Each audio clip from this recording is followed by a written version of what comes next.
in 2023, where over 2 innings, England scored 921 runs at a rate of 7 and over, giving the Bazballers just enough time to bowl Pakistan out twice on a flat pitch, which they did. Now, England's increased run rate does reflect the global trend, but they are the fastest scoring Test team of all time, around 4.5 runs and over. This guy thinks calling it Bazball is silly, explaining he's trying to remove pressure and make Test cricket fun. This is actually a response to something shocking. McCullum developed his method as captain of New Zealand in 2014 when Australian batter Philip Hughes was hit by a ball and died. A mental skills coach from All Blacks Rugby helped the cricketers play through the tragedy, telling them to be totally self-absorbed for one match. It worked. New Zealand levelled the series in Pakistan. McCullum hit the 4th fastest Test double hundred of all time. He found playing without the usual expectations freed the team up to express their skills, and that is what he's trying to do with England. It's a mindset thing. The team really look like they're enjoying themselves. Bucket hats, e-scooters, optional practice, 6 hitting competitions, games of football, and a lot of time on the golf course. What's not to love? Meanwhile, the really radical bit of Bazball is selection. 19-year-old off-spinner Shoaib Bashir was picked off Twitter, couldn't get a game for Somerset, but was the 3rd leading Test wicket taker of 2024. Seamer Josh Hull was called up after just 9 county games because he's left arm and 6'7". Jacob Bethell, 0 first-class hundreds. Let's throw him in at number 3. But is the cricket improving? In the 35 tests before Baz, England won 12, lost 13 and drew 10. And the first 35 tests with Baz, England won 22, almost double, lost 12, about the same, and drew just 1. On the flip side, the new approach has meant throwing games away from strong positions, like the second Ashes Test at Lord's in 2023. But overall, yeah, by almost any metric, England are better under Baz.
Good morning. Rumour has it Poirot was at Ibrox last night.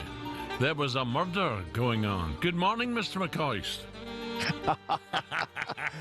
I said to myself, I went in my kip last night, I said to me, Viv, surely he'll give me the first 15 minutes a wee bit of peace and quiet. Surely he'll have a bit of heart about him. He'll show me a bit of compassion. No chance. No, he's into me. He's into me at 3 minutes past 6. You didn't have. Never mind Poirot. It was the Keystone Cops that first 45 minutes up. Oh, you've never seen anything like it. Did you go, Ali? Did you go? No, I didn't actually. I didn't go. Watched it. Boys were there, mate. Oh my goodness. Oh, you're 2-0 down after 6 minutes, 10 seconds or something. Have you seen the goals? Yeah. I watched the first half and then went to bed. See, I thought you'd have stayed up loving it, to be quite honest. Oh, I got to the stage I couldn't believe what I was seeing. The first half defensively, jeez, what about the first goal? Amazing. What's he doing there? What's he doing? I have no idea, mate. I've got no idea. The only thing I can think of that he thinks Butland's further off his line and he's coming to get it. That's the only thing I can think of. But he breaks every rule as a centre back in the planet, doesn't he? But no ushering the ball back. And then the second goal, the marking is just, it's just shocking. And to be fair to Butland, the third goal's a heck of a strike. Oh, great technique. Beautiful strike, the half volley, wonderful strike. But even then, you could argue Danilo is not strong enough and he lets him run through him. And then even then, Butland's had a couple of good saves, Al. Yeah. No, you're dead right. I thought, crikey, this could be 4 or 5 if they're not careful. Yeah, absolutely. And then get himself back in the game with a good goal.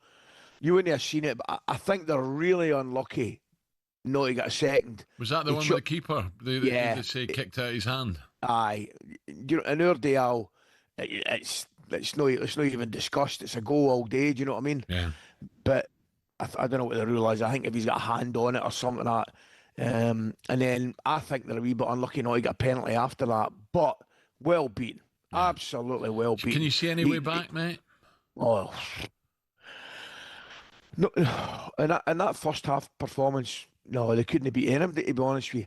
But you don't know how much they come back into the second half, played better. You don't know how much they've taken their foot off the pedal as well. You know what it's like sometimes. To have any chance, you've got to score first. That's for sure. That's an absolute racing certainty. But no, and I'm the eternal optimist. I think it'll be a big struggle. Well, there was a text flying about, wasn't there? Was it last week, the week before? What has Russell Martin and Titanic got in common? They should both never have left Southampton. But he's already made headlines with statements he's made after disappointing results. Last night, once again, he made some interesting comments about the club. Well, I think there's been a fragility of this club for a long, long time, so it's not a new thing. So when I talk about change and changing habits and trying to act in a certain way all the time, it's not easy. So when I say as a club we didn't react very well to them moments, we didn't, like players, supporters, everyone, because the club's had a lot of pain over the however many years, bar one season, I think, in the last 14 or 15 years. So that, for the players, is really difficult to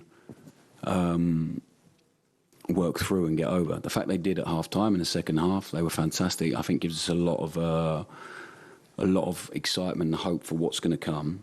But we have to. And the fans are so entitled to their opinion. They are the most important people at the football club. And in the second half, I'll say it again, they were fantastic. Well, some of them were, because after 20 minutes, the commentator, from what I heard, said people are leaving. I thought, no, not after 20 minutes, surely. I tell you what, let's take a call. Let's get a little flavour. Of course, as the camera panned around Ibrox, you could see the huge disappointment on the Rangers fans' faces. Mal's called us earlier this morning. Mal, a very good, well, it's not a good morning for you, Mal, but what did you make of last night, mate? Morning, Mal. Good morning, Alan. Good morning, Ali. Look, I'm absolutely fuming and I've had enough. We've gone backwards.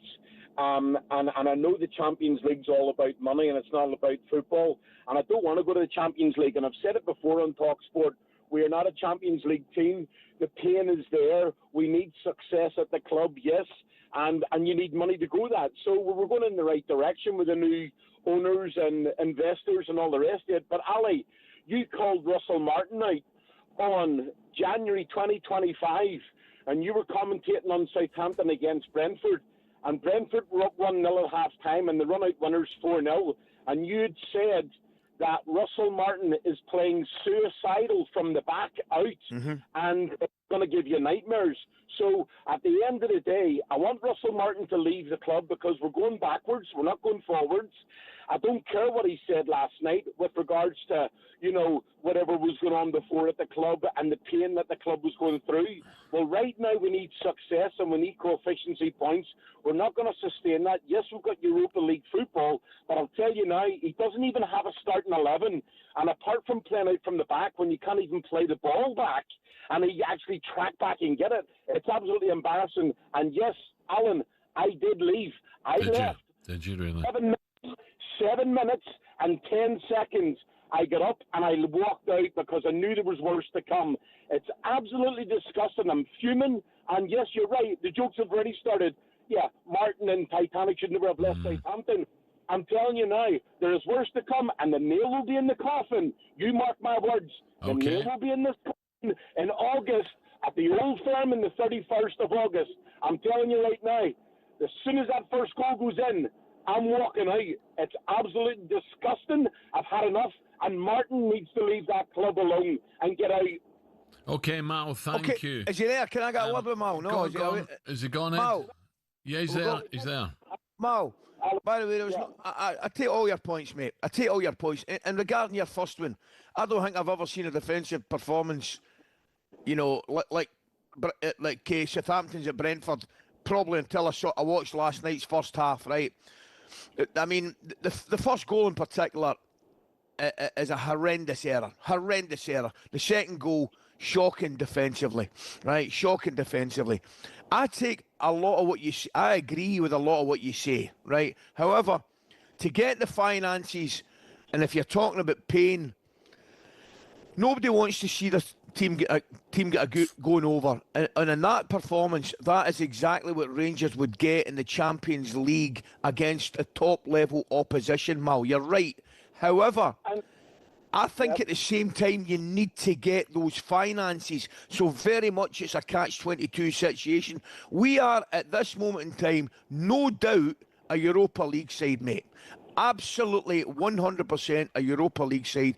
What we need to do more than anything right now, again, on top of earning as much money as we possibly can, has been back to a very successful side domestically where you're winning leagues and winning cups on a regular basis.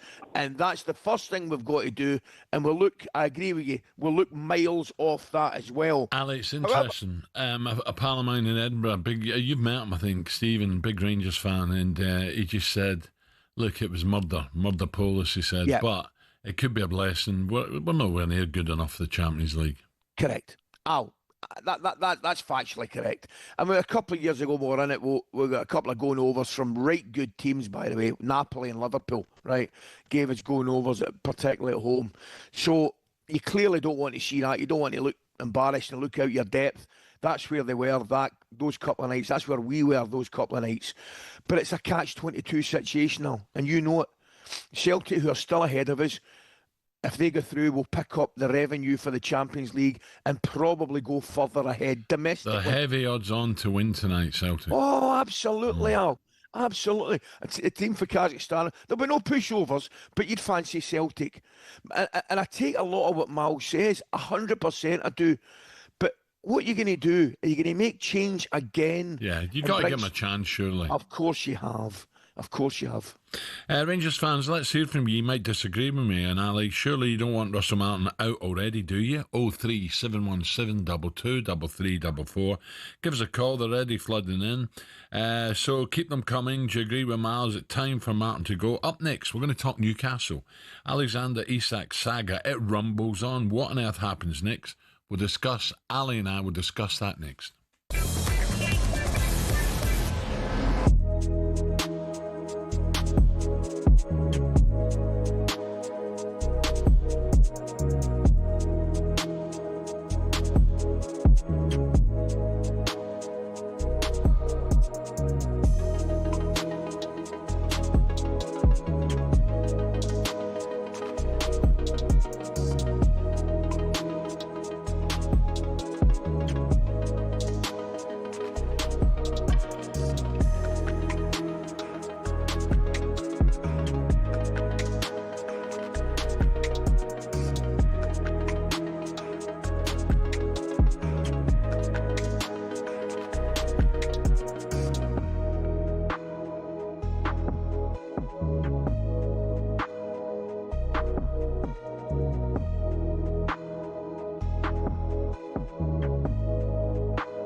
right here. IMP biscuit is right here. I knew you'd like this.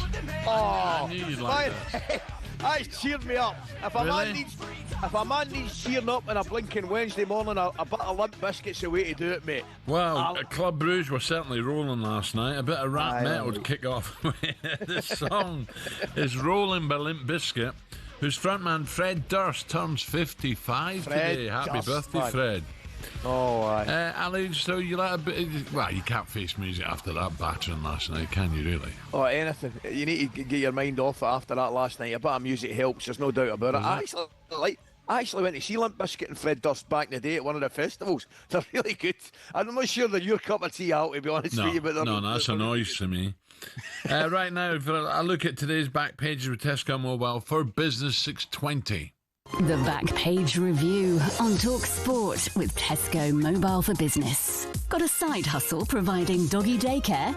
Take the lead with business phone bills for up to 40% less than the big three networks. For verification, see tescomobile.com/business. 620 on talkSPORT. Shaban is with us. My Bob, there's another one. There's another one. She came in with a big smile on her face. I thought, aye. I bet she could get an LP in her mouth sideways at you this morning. I'm saying nothing, okay? You've got a long 4 hours ahead of you, McCoy. Oh, don't I know it? I've got an extra pair of headphones next to me just in case I wear these ones out. How was your trip, by the way? It was lovely. Yeah, it was brilliant, thanks. It feels like was Lady Marmalade there, wasn't it? Who shows you this stuff? Who's the grass bag? It's not Ali McCoist because he doesn't know how to work Someone Instagram. sent it, yeah. Who's doing that? Oh, I'll be nice. I'll send you, Ali. Do you think she's 21 again? She's not running about or a young gear, is she? Oh, no. Yeah. No, I've got the fat control swimming suit and all that now. Even her sister shook her head in dismay. I know. You know that way I see people now on the beach and stuff, guys, and I think, see if I wore that, you'd see my C-section scar. It'd be tragic. I can't get away with that. You had a nice time. Best time, thank you. Good. Best time. Ali, it's been a lot of Rangers chat. They've not actually made the back pages today. Instead, before Rangers broke the internet, Isak broke the internet. So the saga took a turn last night. Broken record. Reds prepare £130 million bid is the headline in the back pages today. The Times is going for Isak. Promises were broken. The Telegraph going for Isak. My trust is lost. Daily Mail, Isak hits out at broken promises and relationship can't continue is back page of The Guardian. So we were trying to tell Ali yesterday about his Instagram and how Instagram works and how you can block people. Right. And this is because of Johan Wissa. He went onto his Instagram and deleted all of his Brentford material, right? Deleted it all, changed his profile picture, whatever like that. Last night, Alexander Isak went onto his Instagram story. He said he's proud to be recognised for the PFA Premier League team of the season. But didn't go. He won't be there tonight. He went on to say, I've kept quiet for quite a long time while others have spoken. The silence has allowed people to push their own version of events, even though they know it does not reflect what was really said and agreed behind closed doors. The reality is that promises were made and the club has known my position for a long time. To act now as if these are issues are emerging is misleading. The promises are broken and trust is lost. The relationship cannot continue. Well, it doesn't surprise me, Ali. Does it surprise you that we're now getting his side of it? You know, when you just say tools are down, that's it. Something's happened. Nah, you can't. Yeah, first thing you do, I don't and can't agree with him. Put the tools down and say I'm not playing for the club. You can't do that. Shaban, Al, I don't care what anybody says, you cannot do that. Where I'll back him up, if he's been disappointed with promises, then that's poor. That really is poor. But we'll get back to the age-old thing, Al, Shaban. A gentleman's agreement effective nothing if it's no two gentlemen that are agreeing it. So therefore, you should have a written contract. You should have whatever it is the agreement is, right, that we are calling a gentleman's agreement. If it's between two parties and two gentlemen that absolutely trust each other implicitly, well, 99 times out of 100, everything's fine. If there's a handshake on it, normally that's enough between two men, right? But in this case, it doesn't seem to be. So therefore, you beg the question and say, well, it should have been in your contract. Your agent or whoever it may be should have made that 100% watertight and put it in a contract. Now, not knowing all the details, he can be as disappointed and let down by whoever at Newcastle, and he might have a case, and he might think to himself, well, I can't trust them anymore because they promised me this and promised me that, and he might have a point there. Where he can't have a point is throw his toys at the pram and say, I'm not playing for the club, I'm not going to the PFA dinner to pick up an award which I deserve to pick up on behalf of my team and the fans, and we need to move on. Just in terms of that agreement, Ali, there's a report today. It's understood that Raging Isak's incredible swipe is because of a promise of a pay rise by the club's former co-owners Amanda Staveley and Gudasi. Former, right. Yes, so obviously, of course, now they are no longer at the club, so maybe the agreement was made with them and now they're no longer there. And you're right, if it's not in black and white, it's not in his contract, then that's the way it goes. Newcastle were fuming at his post last night. They then went back in a statement and said, we're disappointed to have been alerted to a social media post by Isak this evening.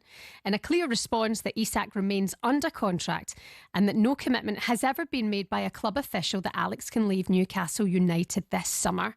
So it's absolutely dragging on. Monday night on talkSPORT next week, Newcastle-Liverpool. Where's this guy going to be? Well, Newcastle could have beaten Villa, couldn't they? You know, they had chances, They didn't should have. Mm. They should have. They should have beaten Villa. Listen, he'll not be playing in that game, right? But he'll not play for Newcastle again. I would put my life on it.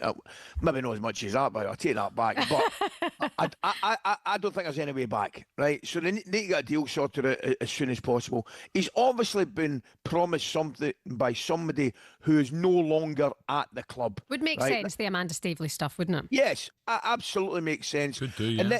And then you've got a different argument. Do the new owners have to honour that gentleman's agreement? You know, but Ali, you'd have thought his agent would have got that straight in there, wouldn't you? Of course you would have.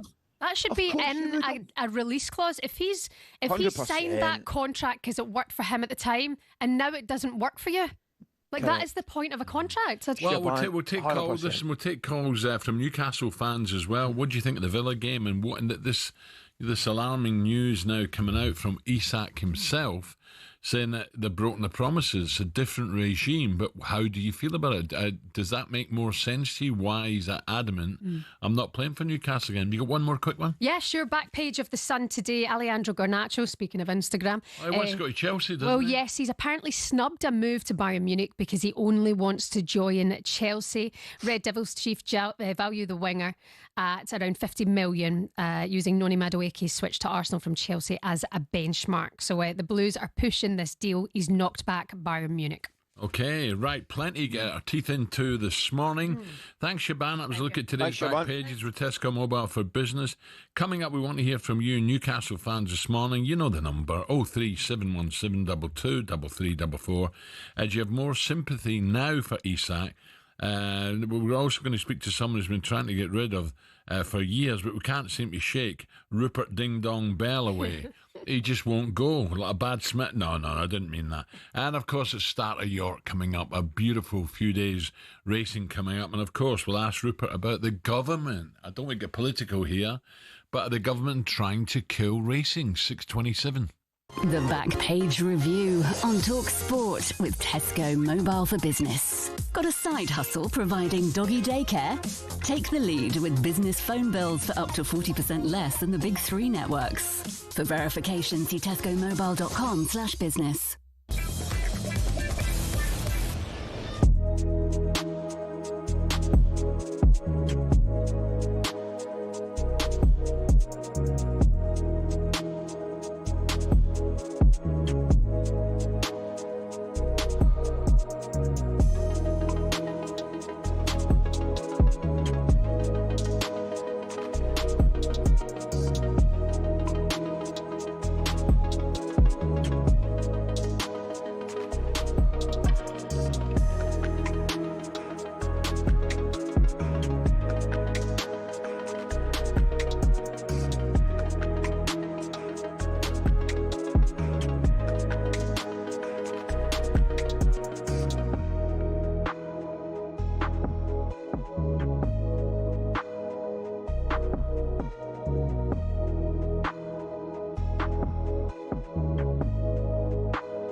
football ground are you thinking of when someone says this? Really tough place to go. Difficult place to go. Such a tough place to go. It's a tough place to go at the moment. It was a really difficult place to go. But what are the toughest places to go, really? We've had a look. Forget a cold, wet Tuesday night in Stoke. Try a blizzard 220 miles inside the Arctic Circle. When Chelsea lost at Tromsø in Norway in the Cup Winners' Cup, a massive snowstorm hit at half-time. These two boys and their brooms were absolutely no match for it. We're staying in Scandinavia for Scotland's toughest away day on the side of a cliff in the Faroe Islands in Euro 2000 qualifying. The pitch at Toftir was like a cow field, never mind those gale-force winds. The Faroe Islands part-timers equalised in stoppage time. Cue Scandi scenes. But away trips don't come tougher than playing Bolivia at altitude in La Paz. Or so we thought. The Bolivians have now taken home advantage to another level, literally 500 metres further up the Andes to the country's highest city, El Alto, 4,100 metres above sea level. Meanwhile, the loudest stadium in world football officially is the Ali Sami Yen, where Galatasaray fans set a world record of 131 decibels. That's louder than Motorhead. But our most intimidating away day is in Wales. Prison team HMP Prescoed was briefly kicked out the Gwent League over concerns about young opposition having to go in there. Now that's a tough place to go.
.32 now. This is talkSPORT Breakfast with Arnold Clark. Get the UK's best used car deals guaranteed. Super Ali with me, greeting in his cornflakes. The NFL returns to Wembley in October as the LA Rams take on the Jacksonville Jaguars. And we have a huge competition to win VIP tickets. You fancy a bit of this, Ali? I do, mate. Well, the Rams are my team, mate. Are they?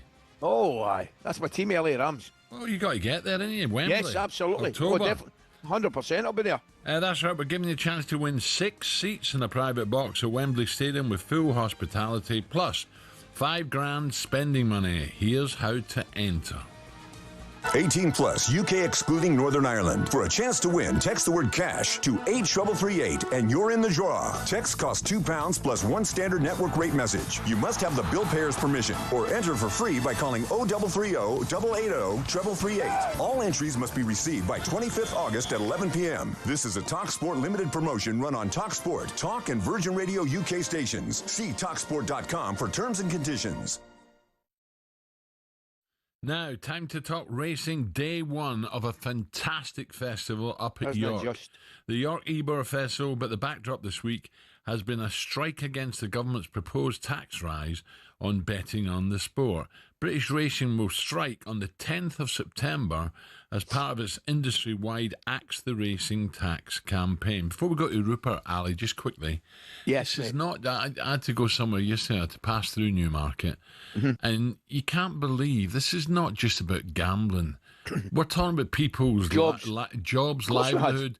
Not just people in the racing industry. We're talking about vets. We're talking about shopkeepers. We're talking about lorry drivers. Do you know what I mean? It's amazing. This is the second highest viewing sport in the UK after football. I know, it's incredible. What are these people thinking about? They basically want to tax. Rupert will put me right if I'm wrong. They want to tax the same amount of tax as you have on the slotties and stuff like that. But slots are freestanding. And they don't employ anyone. Racing's Correct. totally different. This is heritage, history. Anyway, I know. We'll talk to Rupert about it. He'll know more about it than we will. But I'm with you all the way, mate. Oh, join us now for more on that in the next 4 days at York. Brilliant. It's talkSPORT's racing correspondent Rupert Bell. Rupert, morning. Rupert, very good morning. Morning, both of you. Yes, it's a worrying time for racing. It's great to be in York. We've got such 4 amazing days racing to look forward to. But there is, in many people's eyes, a sort of sword of Damocles hanging over racing with this threat of the increased tax. The government say they're doing it, looking at it because they want to harmonise it all, and so there's less bureaucracy. But as you're quite right, racing sees itself as a different case, because not just because of the fact that it's a huge nationwide industry employing lots of people. And they say by increasing the tax by 6% to 21%, then that means there will be less money coming in via the levy and from bookmakers, that will then have a long-term effect. The government would also say is that racing needs to look after itself. But quite clearly, the government at the moment are looking for as many ways as possible to get more money because they say they're short of cash. So, you know, to say they want to harmonise, I think many people would say that's a cynical view, because actually they just want to find a way of raising money. Racing may have been late to raise its case. It hasn't over the years been lobbying brilliantly within the corridors of power, and that's part of the problem. So this is a big effort to try and make sure that come the autumn budget, they are brought into, they don't do this. Rupert, tell me, mate, right, I'm going to play devil's advocate here, because the one thing the government is doing, they're just taxing everybody on everything, right? No matter what it is, you're getting taxed. They're going tax crazy, whether we like it or not. Now, my reading of the situation is it could and will be a savage blow, but I think the bookmakers, as they will do, and as they probably should do, will find a way around it in terms of, I think it'll be the punter eventually that'll be paying for it long term. But as Big Al says, Rupert, the most important thing are people's livelihoods that could be lost. I think the livelihood impact is the area racing is highlighting most, because the rural economy anyway, in parts, are saying they feel got at by this Labour government. You know, we've seen the question of the various taxes on farms and what's going on there, particularly the small farm holders being affected by the new rules. So the rural economy feels under threat. And so this is, racing is saying we are a rural economy, but we also have a wider implication. There's hospitality. But what is going to be interesting is to see how it does play out long term if they do this, because bookmakers, let's look at it, you know, they will see racing. The betting market is shifting. Football now is an increasingly dominant factor within the bookmakers' sort of portfolio. It's easier for the person who's not interested in racing. You know, betting on football is easy. It's 2 teams. You have a subjective or an objective opinion. You bet on that particular match. Racing, look, we've got a 20-runner race at the beginning. You probably have to study your form. Okay, yes, lots of people go and pick out a name and do it in a sort of that way. But there is more skill required. And that's one of the things racing is saying. We are not online casino. We are a completely different beast, because, you know, the slot machines, that is a computer-generated system. Away you go. Racing is determined to try and say it is a different case. But the trouble is, Rachel Reeves is short of cash. And so racing may be one of the areas where it's easier. Increase it by 6% and away we go. And what it's like, the racing picture funding-wise in a year's time, it'll be interesting to see. There'll be big crowds here making money for York, but it's the wider implications. All the hotels, Rupert, the B&Bs, the Airbnbs. Everything. You know, prize money as well. Yeah. If prize money goes down, then that means why does people even... It's expensive enough owning a racehorse. If there's no way you can get any part of that money back and the cost back, because most people don't have horses good enough to run in the International this afternoon, where the first prize £790,000. Most people horses are racing for 4,000 or 5,000. Well, it can be £4,000 or £5,000 to keep a horse, and it is a hobby. at heart, because people do it because they enjoy it and they've got some spare cash to invest in the sport. If that goes down and people say, well, there's absolutely no point here, we're not going to get our any money back. Why support? And Rupert, there's only a certain percentage of the super trainers who've got over 100 horses. What about the guys who've got 12 and 15 horses? Scrimping a living, trying to keep their stable lads and lasses happy. It's going to be impossible for them. That's why more people are sending the horses to France, because the prize money's a lot better and less tax. Well, the other thing is national insurance. I know, obviously, I've got a brother who trains, and I know that that's had a huge impact on his bottom line. And ultimately, that has to get passed on probably to the owners, because he's suddenly got a tax bill because of the national insurance. Now, you take any side of view, but just from a basic business perspective, that's what he's saying. I've got no choice. I have to put up my costs. So the cost of owning a racehorse is going up. And if then a long-term effect is prize money is affected, then I'm sure it could actually have an impact on the number of horses in training, and racing as a result will suffer. And we've got 59 race courses, I think it is at the moment. You could see those close, and they do employ a lot of people through hospitality, wherever you go racing. It could be a knock-on effect. That's what racing is saying will happen if the tax is imposed come the autumn. So, Rupert, let's be excited now. Day one today. It's a fantastic festival coming up. Certainly is.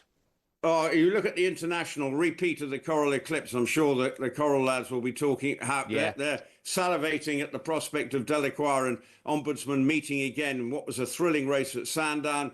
I think Ombudsman might get the better of Delacroix this afternoon. Small Why? field Because of the ground? The course and the sort of tactics, the way.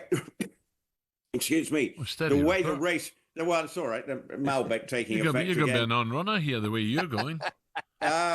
We'll make it. Well, I've never been a non-runner yet. And by the way, Rupert, next time you come on telly like that, please take your jammies off. That's it.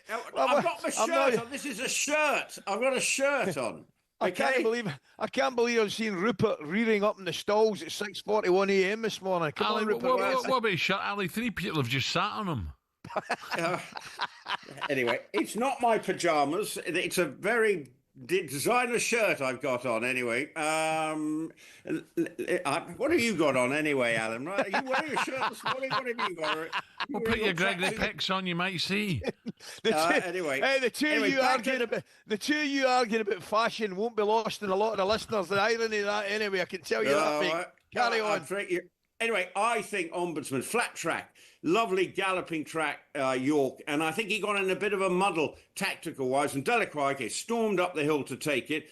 Obviously a 3-year-old Delacroix, and will have a weight allowance in his favour, but I just think Ombudsman won't allow the same thing to happen again. It's going to be a great race. We've got a Japanese runner. There's some really good, interesting race. Of course, this was the race that we saw, still think about Frankel winning it. Amazing back in 2012. So really looking forward to this renewal. We've got a Derby winner. Lambourne is out in the race that is a trial for the St. Leger. So a good 2-year-old race and some handicaps. They'll be live on H&J this afternoon, but really looking forward to the first of 3 days that we're bringing here, and I'll go and find a new shirt for you if I'm on tomorrow morning, Alan. So, I hope so. I'll speak to you tomorrow, Rupert. Thank you. Enjoy, Rupert.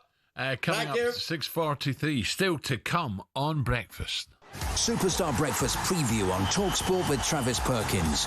Download the new improved app to easily manage your accounts and quotes.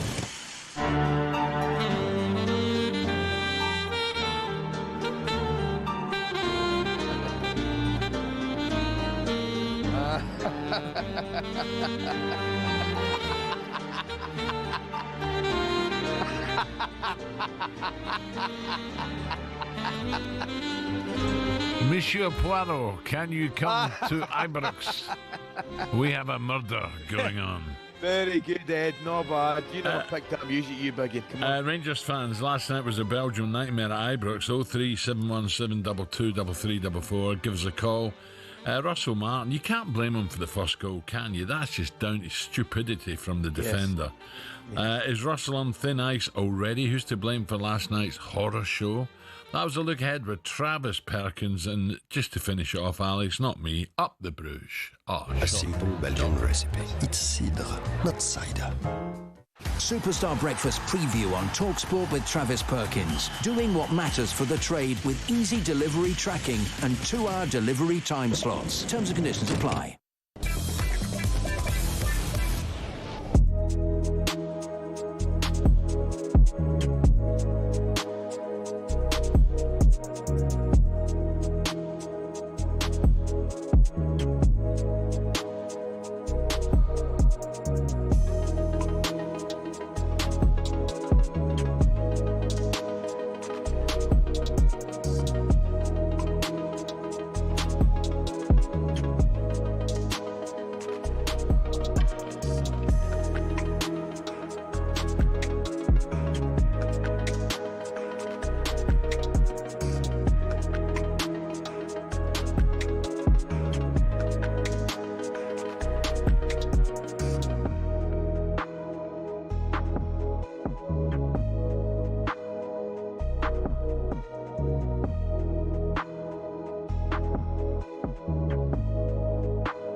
Okay, 11 minutes to 7 o'clock. Ali, just a quickie before we go on to Isak and some of the headlines this morning. What did you make of, let's start with Man United Arsenal. Now, this is, I'm not having a go at Arsenal here, and I promise you I'm not, right? Arsenal get the victory, but I thought they looked leggy at times, Arsenal. United were beating them to the 50-50s, beating them to the ball. United looked sharp, whereas Arsenal, great result. I don't disagree with you. The main thing was it's a great start for Arsenal. The result, a corner goal, you know, but there is absolutely no doubt, you're spot on, mate. They can and will play a lot better. I thought, from Manchester United's point of view, no points, I get it. But I thought there was a lot of encouraging signs, actually, particularly in forward areas. Yeah. And it was a complete opposite with Arsenal. Listen, they picked up the 3 points. That's what you're meant to do. Fair play to them. But I thought they were a little bit disappointing in forward areas. Do you know what I mean? And even the two centre-backs, who I really, really like, I thought they were put under a little bit of pressure. They were. From United front three. Yeah. So, yeah, Arteta will be delighted on with the 3 points. Of that, there's no doubt. And they will play better. But it wasn't all doom and gloom for United. No. And Man City Wolves, City took a while to get going, didn't they? Yeah, but once they did, didn't they? And it's that age-old problem we've got. We don't know how good City, are or were yet until, we see them maybe 6, 7, 8 games into it. I think Wolves might have a struggle this year. They've lost a couple of big players, obviously Cunha and Aït-Nouri and people like that. And I thought City looked, once they got going, mate, I thought they looked pretty clinical. Yeah. New signings, obviously getting on the score sheet and things like that. And then the big fella up front, banging in a couple. He's off and running right away. So, Ali, a quickie on Leeds Everton, where Everton didn't play well, right? And Davey will be really disappointed with that. But was that a penalty? Nah, never, mate. Never in a million years is that a penalty. There's absolutely no danger in my mind that that's a penalty, mate. I think you're really struggling. His arm, does it hit his arm? Yes. Is his arm at his side? He's actually got his hand behind his back and his arms at his side, and he's trying to block the ball as a centre back would do. So I don't think so, Alan. What did you think? I thought it was very. I've seen them given, but for me, I wouldn't give it. But I've seen them. I've seen them given. We saw it again. But you're right. He's trying to lean into it to hit his chest, isn't he? Yes, correct. And Villa, just one last one. Villa, Newcastle. Newcastle will be kicking themselves, really. Villa down to 10 men. But Newcastle should have won it, mate. I tell you, I think so. I mean, there's a bit of pace up front, obviously, with Anthony Elanga and Gordon and a bit of guile from Barnes. I mean, Newcastle weren't brilliant, but they're certainly the better of the two teams. Villa were disappointing, particularly first half. Alan, I thought they were poor in possession, Villa. I mean, Unai Emery's a great coach, and I still think Villa will have a good season, as will Newcastle. But looking at the game, Newcastle unlucky. Villa certainly were better in the second half, but that wouldn't have been difficult because I thought they were really poor first half. And then the sending off to the big fella at the back, Konsa, kind of changed it a little bit, and they put Kamara back in there, who did very, very well, I may add. But I think Villa will be pleased with a point. Newcastle a little bit disappointed, mate. Yeah. Okay, this is talkSPORT Breakfast 6:52. Ali alongside me. It's time for this Shaban. You're bang out of order. When you walk through a storm, hold your head up high and don't be afraid of the dark. Let me just tell you, Ali's sitting back on his couch with a cushion over his head. Come on, Sally, wake up. With a can of Stella looking right at him. What are you playing a Liverpool song for? Well, anyway? Because we're going to talk Liverpool, aren't we, Shaban? Oh, you're such a defeated man right now. Well, you just... You know what you like?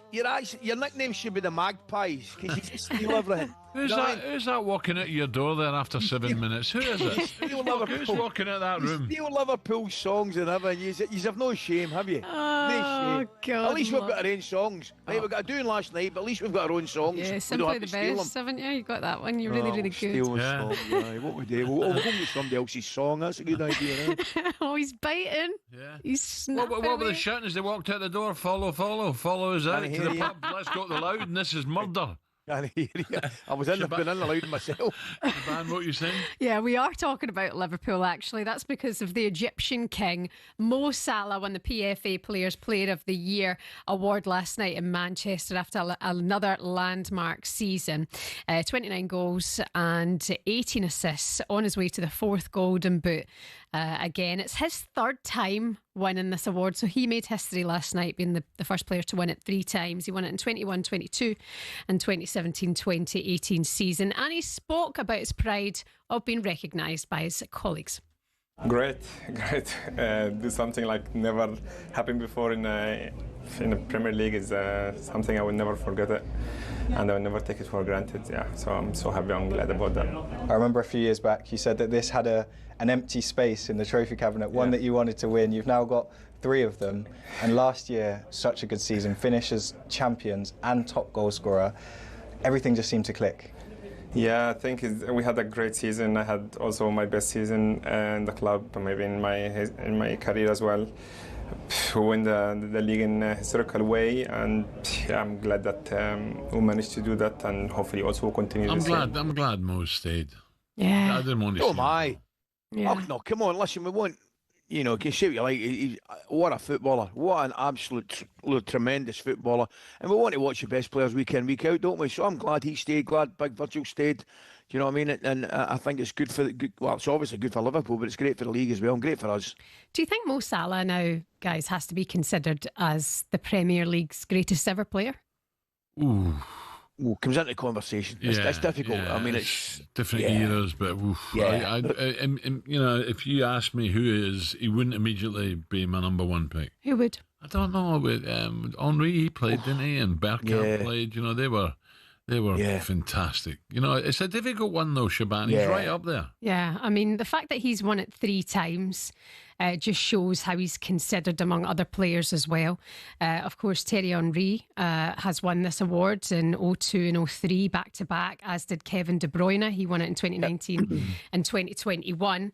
But there's 3 other players in there who won the PFA Players Player of the Year award 3 times. Harvest a guess for any of them? Go on, I can't. Yeah. We've won it, sorry, twice. They've won it twice. There's 3 other players who've won it twice. Was Shearer about Shearer was one. Yeah, Shearer be one, definitely. In 95 and 97. Mark Hughes. Mark Hughes, well, there you go, yeah. He won it twice in 89 and 91. And one more, I think Man United. Rooney. He's won it, but he's not yet. Ronaldo. He won it back to back, 07. 08. Yeah. You're talking great players, aren't you? I mean, you're talking. So it's so difficult. Ali, if you think back to, if you just go back to Henry, Thierry Henry, some of the goals he scored, he'd flick it up and volley it in. Bergkamp, that goal against Newcastle. Bergkamp. Do you know what I mean? Bergkamp, it's just you do that up the gym on 5 you know what sides. I think, you guys? don't do it in a game. I think Bergkamp might be one of the most intelligent footballers I've ever watched or played against, man. Yeah. You know that way. And could leave his foot in, Ali. Don't worry about it. He could look after himself. Yeah. But then again, Kenny couldn't he? Douglas could. Of course he could. All the good players can now. There's no doubt about it. I mean, but you look at somebody like Henry. Henry was like, I mean, he was like dancing brave, wasn't he? He was just like a thoroughbred. Everything about him, man. It's just superb. So it's very difficult, Shaban. But Salah would come into the conversation. Yes. You'd go Henry over Salah, though, Ali.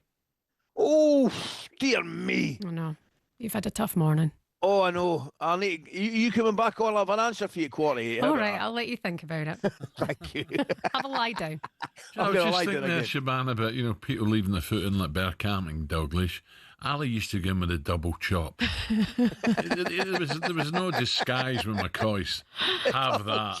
That's my size 9s. 2 of them. Boom, the old DK chop. Yeah, kick through them because he knew the ref. It's only Alistair. I'll let him off. Like you used to get away with that one, Al, didn't you? when the fullback was going to play one up the line. Oh yeah, sorry. It was half a second. And I used to go chop.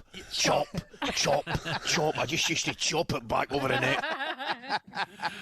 Coming up, we continue to take Rangers calls after that battering last night. But up next, we're bringing the very latest on Isak's future. Could he be playing for Liverpool live and exclusive on talkSPORT next Monday? Well, I'll answer that right away. I doubt it. I think it's so do I. I'm a you, mate.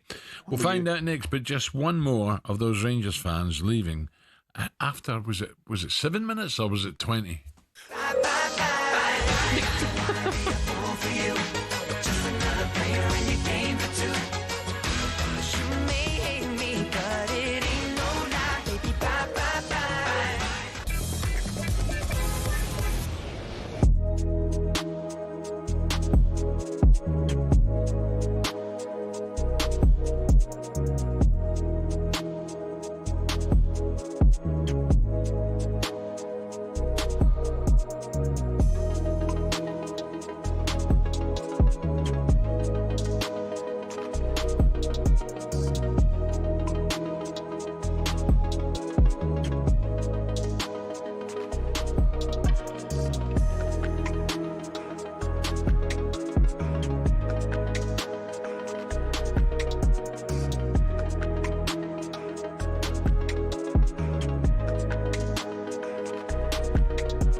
For every good signing a club makes, there's bound to be a few that don't work out.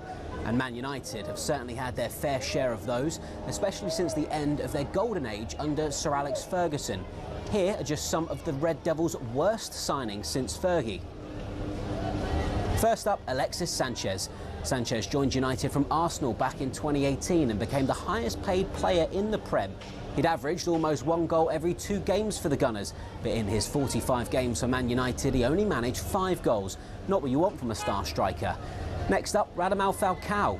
He earned himself the nickname the Tiger for his sheer efficiency and the way he used to pounce upon the mistakes of defenders. But at Man United, he was way more pussycat than Tiger, to be honest. All he managed in 29 Man United games was 4 goals.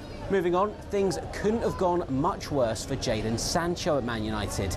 Yeah, it would have been hard to outdo his Borussia Dortmund form, but 12 goals in 83 games is not great. Things got worse after a public fallout with manager Erik ten Hag. Sancho said he was being made a scapegoat. Ten Hag said there'd been a discipline issue. It all ended up with Sancho going back to Germany. Next, Erik ten Hag probably thought he was being smart in sticking to what he knew when he signed Antony from his former club Ajax. But the £86 million Brazilian hasn't really been able to hack it in the Prem. Chances are Antony's Man United days are numbered. Next, the curse of the Man United number 7 shirt. Not an easy act following Ronaldo, Cantona, Beckham and George Best. But Memphis Depay was another striker who was apparently allergic to scoring for United. He scored just 7 in 53 appearances, a huge letdown since he'd helped PSV win the Dutch league just a season before joining. Last one, Angel Di Maria was set to be United's landmark signing when he joined in 2014, but 1 season later, he was already on his way out. 4 goals in 32 games was just not good enough, given he'd broken the British record transfer fee when he signed. And those are just a few examples. To be honest, the list could go on and on.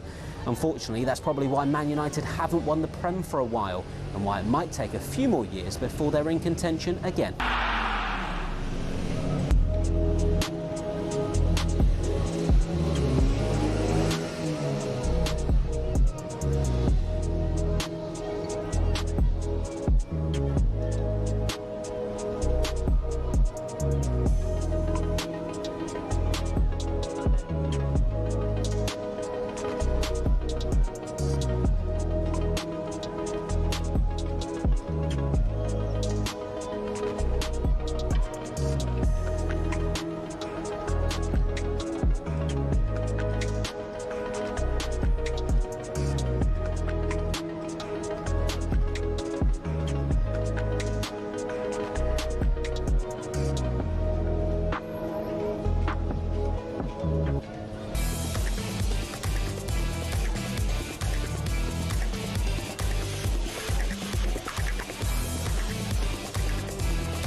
Four minutes after 7 o'clock, talkSPORT Breakfast, Wednesday morning with me, Brazil, Ally McCoist and the Arnold Clark app. Buy a car and opt in to Arnold Clark Rewards to enjoy access to great giveaways and everyday perks.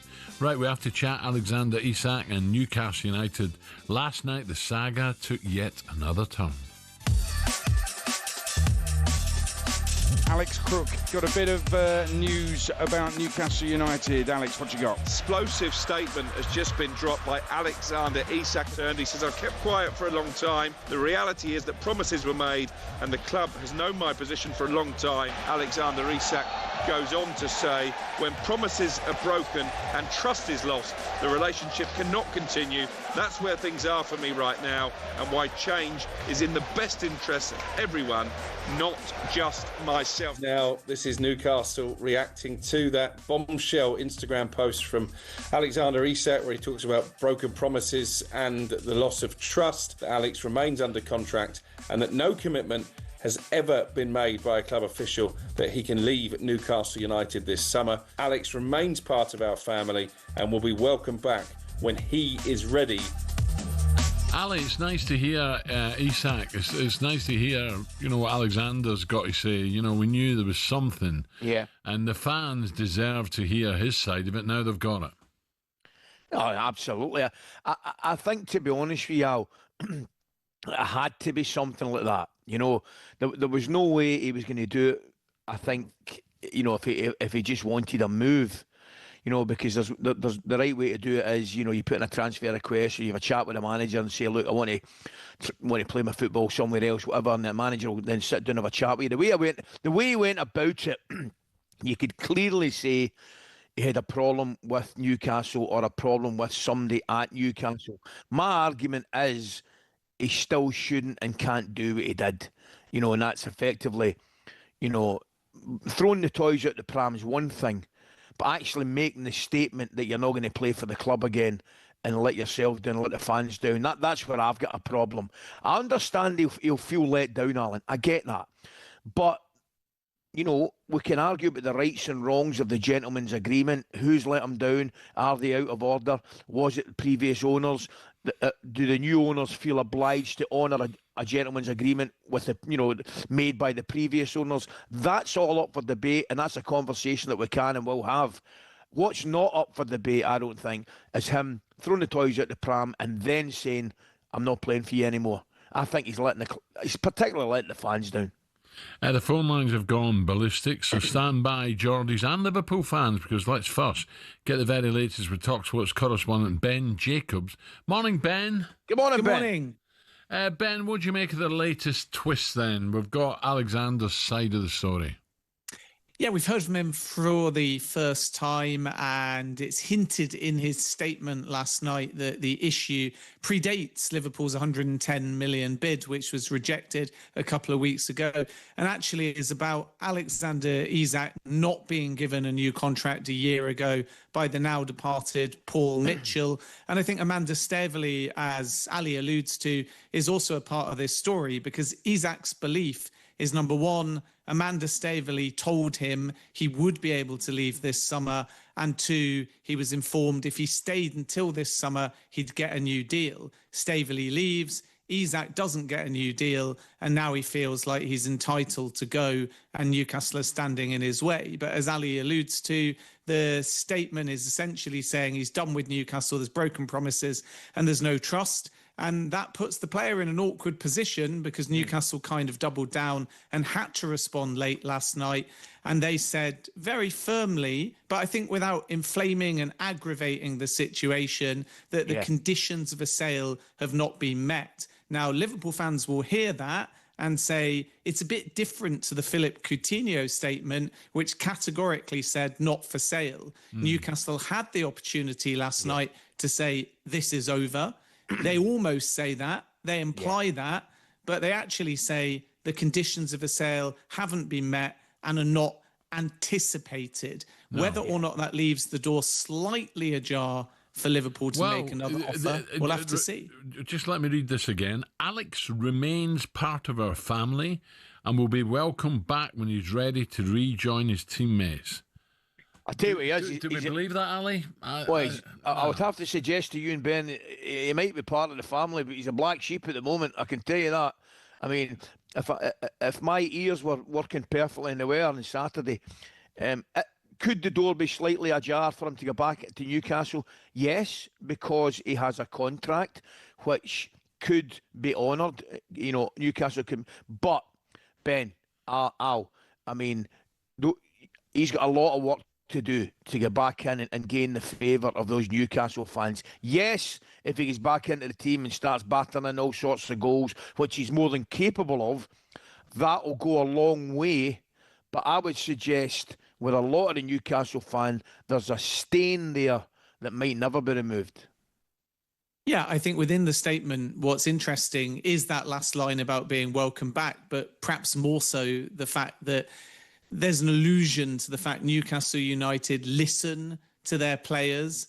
And then there's a very key sentence, which instead of saying there will be no sale, which would be shutting the door and maybe inflaming the situation even further, It says we've been clear that the conditions of a sale this summer have not transpired. We do not foresee those conditions being met. So actually, Newcastle kind of give away a little bit that there was an asking price. Whether that's 150 million, we don't know. It remains to be seen. Liverpool's perspective is if they bid, it's going to be close to 120 million. But this is not the saga's over. This is nobody's met our price yet. So now we have to wait and see whether Liverpool actually take encouragement from that, or actually whether Newcastle are just trying not to inflame the situation, but they do genuinely now consider Alexander Isak not for sale. Ben, thank you. I want to take a couple of calls. Ben. I'm going to go straight to the lines now. 03717 223344. Let me take Daniel, a Liverpool fan, first. Daniel, morning. Good morning, Daniel. How are we both? You okay? Yeah, good, mate. Very well, mate. Yeah, it's a bit of a messy situation for old Alexander Isak here, isn't it, really? He's not showered himself in glory at all with his behaviour. I personally would be fuming if he was my player. But with the Newcastle statement afterwards, you can look at it both ways. From a Liverpool perspective, we've offered, was it 110 plus add-ons, I think it was. But I reckon Liverpool would probably push about 130 with add-ons. So near the 150 valuation. So they've got that on the table.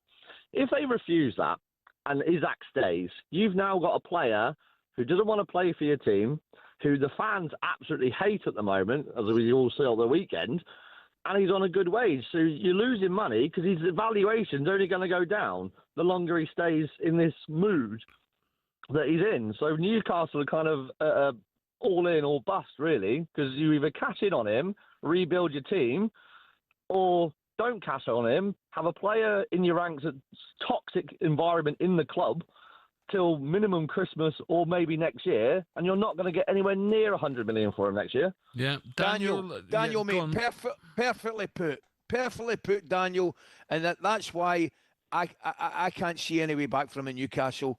I mean, is there a potential? Yes, there's a potential, but I just think, as you correctly imply, mate, too much water under the bridge, and I think we're now at the stage where it suits all parties a deal to get done. Well, what about Newcastle fans? Are they all against him? What about Rob, the Newcastle fan? Good morning, Rob. Morning, Rob. Hi, lads. How you doing? You all right? Yeah, good, doing well, mate. What are you thinking, pal? Yeah, so it's a weird one. First of all, he's a fantastic player, and if he had handed in a transfer request, I think most fans, including myself, would be like, thanks for your service, be on your way, you deserve to win trophies, compete at the top level, which we're getting to, but we're not quite there yet. What this statement does, though, it stinks of desperation for me. So the club's come a long way since the days of Mike Ashley, where the fans were against the regime. Now we're all in unison, and he's trying, that statement to me, he's trying to get the fans back on side and create a divide like it us v them, so we can get back in the good books when the club has no intention of selling him. If he just hands in a transfer request, then I can't see any issue with the sale. It makes sense to cash in on him now, but the way he's gone about it is just terrible. Yeah. Yep. Okay, well, let me take one quick one. Matt's a Newcastle fan as well. Morning, Matt. Morning, Matt. Morning, guys. How are we doing? Good. Well, mate, what are you thinking, pal? Well, I've just got a couple of quick points, if I may. First of all, instead of releasing all these silly Instagram posts, the first thing he needs to do is he needs to sack his agent or his advisors, because down in tools and obviously the way he's gone about things is terrible. And he's had a chat, and there's supposed to be a gentleman's agreement, but his advisor or his agent hasn't got anything written down. And as you made a point, Ali, if nothing's written down, then it means nothing. So reading between the lines of what Newcastle has said, he's had an agreement with Amanda Staveley about a new deal or being able to let go. But now she's not at the club, it means absolutely nothing. So what he should have done is, as the last caller said, he should have gone to the club and said, look, I've had this in place. However, I understand the situation, but I'd still like to leave. Here's my transfer request, and can we look at it? But now he's in a position where Liverpool have offered 110 million, and Newcastle are well within the rights to turn that down, and they've gone, it's not enough. But I think Newcastle have always been of the opinion that if they get their valuation, they'll let him go. But now, because of the way he's tried to treat the club, they've got the backs of the wall and gone, well, hang on a minute, this is run differently now. We're not being held to ransom. And as a million people up and down the country who votes for me, especially the men, a promise doesn't always lead to a desired outcome. You know, if you get a promise, it doesn't always mean it's going to happen, especially when that person's no longer at the club. Yeah. Okay, Matt, thank you very much. Thanks, a tricky Matt. One, isn't it? Coming up, we're going to hear from Noel Gallagher on his relationship. He'll be delighted with City's result of the weekend. His relationship with his brother Liam after the tour. Are they best of friends again? We'll find out next.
Now, front page of The Sun this morning, Ali.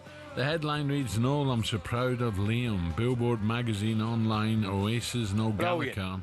He breaks his silence in first interview since reunion. It's great being back in a band with Liam. Noel Gallagher took a break from the rigours of the Oasis tour to join Andy Goldstein, Dan and Bent on talkSPORT Drive as he heaped praise on lead singer and brother Liam. Have a listen. I guess when it's all said and done, we'll sit and reflect on it. But it's great being back in a band with Liam. I forgot how funny he was. Everyone is saying Liam's voice is amazing, but your voice is pretty amazing still as well, right? No one's mentioning that. Well, you know, that doesn't. I'm the songwriter. You know what I mean? I'm not really a singer, to be honest. But Liam's smashing it. He's. I'm proud of him. You know, he's kind of. I've been a song front in a band for 16 years. I know how difficult that is. You know what I mean? And I know, and I couldn't do the stadium thing like he does it. It's not in my nature. But I've got to say, man, I kind of look at him and I think, you know, good for you, mate. You know, he's been amazing. I've not had any negatives at all. People have been to concerts, Ali. Mate, I'll tell you right now, mate. Magnificent. Absolutely magnificent. Through in Edinburgh, and I'm going to go and see him again. I was going to say I was surprised, but I'm not surprised, Alan, right? The reaction from everybody at the concerts has been quite phenomenal, Al. It's been so powerful, so emotional, just to see everybody. It's like, but the beauty of it is, and as you know, we know Noel when he comes on the show, and he's brilliant. And I think even he's been a little bit, not shocked or surprised. You can tell he's absolutely thrilled and delighted the way it's gone. But there's probably been an element of even from his point of view and Liam's point of view and the lad's point of view, when they started the tour, yes, the tickets have all been sold out, but I think there's been an element of the problem slightly getting into the unknown. They wouldn't really know 100% what to expect, Alan. But dear me, if you'd seen some of the punters and the concerts and the emotion at the concert, and they've been fantastic. The problem they're going to have now at the end of the tour is letting it go again. The punters won't let them. I mean, it's they're going to have a dilemma ahead. Yes, they'll get a well-earned rest. I mean, they've still got to go to America, North America, South America. I think they're off to Australia too. So there's still plenty of the tour to go. But in terms, it's been an absolute raging success, mate. Yeah, definitely. Right, back to football. talkSPORT understands Spurs are close to reaching a full agreement with Palace for Eberechi Eze. Or Eze, or Easy, however you want to pronounce it. Top player for me. The total package set worth around 60 million, with Palace stepping up the search for a replacement. He's already agreed personal terms with Tottenham, but wants to leave in the right manner. Interesting. John is now for more. Tottenham writer for The Athletic, Jack Pitt-Brook. Jack, a very, very good morning, Jack. Jack, good morning, mate. Morning, Ali. Jack, listen, I think this guy has got to be a plus for Spurs, hasn't he? Oh yeah, I think he's an amazing player. I think he's basically become every neutral's favourite Premier League player in the last 2 years. He's an absolute joy to watch. I love the way he plays the game. I think he can be so decisive. He comes up with magic. We saw that in Palace's run to the FA Cup last year. I don't think the deal's quite done yet, and I don't think Spurs fans won't be able to relax until they see that photo of him on the club website holding the scarf over his head. But yeah, if it does manage to get over the line, it's a hugely exciting one for Tottenham. Yeah, Jack, were you pleased with the first game? Good result, no problem at all. Spurs now go to City, which is obviously going to be a lot harder. I think what I was most pleased with, Alan, is how Tottenham played a completely different game between when they played PSG in the Super Cup last week, and they played very defensive, very direct, back three, and then they had Burnley at home on the weekend, and they played expansive possession, you know, wingers high and wide, created tons of chances. So I just think that shows that Thomas Frank's willing to come up with a different plan for every game, and that's a huge strength. Jack, tell me, mate, after I've been impressed. I mean, it's very early in Thomas Frank's managerial campaign. It's possible we're all in agreement with that, but I thought they were extremely unlucky against PSG in the Super Cup, and it was a very comfortable and good performance against Burnley at the weekend. However, after what happened with the Gibbs-White scenario, are they under serious pressure to get Eze in? I don't think Frank is, but I think the board is. I think there's a lot of. I think that you can tell by talking to any Tottenham fan, they're all really anxious about the transfer window. They want to build on the success of winning the Europa League by getting more players in. And Kudus is a big improvement. Pelini is an improvement, but they need more. I think lots of Spurs fans were really stung by Gibbs-White because everybody thought they had that in the bag. They bid in their mind, they bid the release clause, but that didn't happen in the end. So I think they really do need to get this one over the line, and I don't think Spurs fans will really be able to relax until he's a Tottenham player. Yeah, we watched Manchester United at the weekend go down to, of course, Tottenham's arch rivals Arsenal, but played a lot better than last year, and I expect Tottenham to be a lot better than last year as well. I really do. I think Spurs will be up there vying for 7th, 6th, maybe even 5th. Yeah, I'd say that. I reckon with the squad they've got, I think 7th is probably about par. Maybe they can aim a bit higher. I think it's difficult to tell, isn't it, Alan? Because there's so many. Like there's that big bunch of teams which will include Forest and Man United, Newcastle, and Brighton, and Newcastle, and it's hard to get a Villa. It's hard to know at this point how good are those guys going to be. So I think at the moment it's difficult to make a prediction. But I'd say with the players they've got, 6th, they should be able to do 6th, maybe. Yeah, I think so. I do. Ali, would you expect? Yeah, I think Tottenham are knocking on the door to be pushing, for Europe again. I think that's exactly where I had them in our mad predictions that we do at the start of the season. I think I had them 6. Jack, tell me, can the one player, certainly for me, the one player that's hit the ground really running is Richarlison. Can he keep that going? And more importantly, can he behave himself?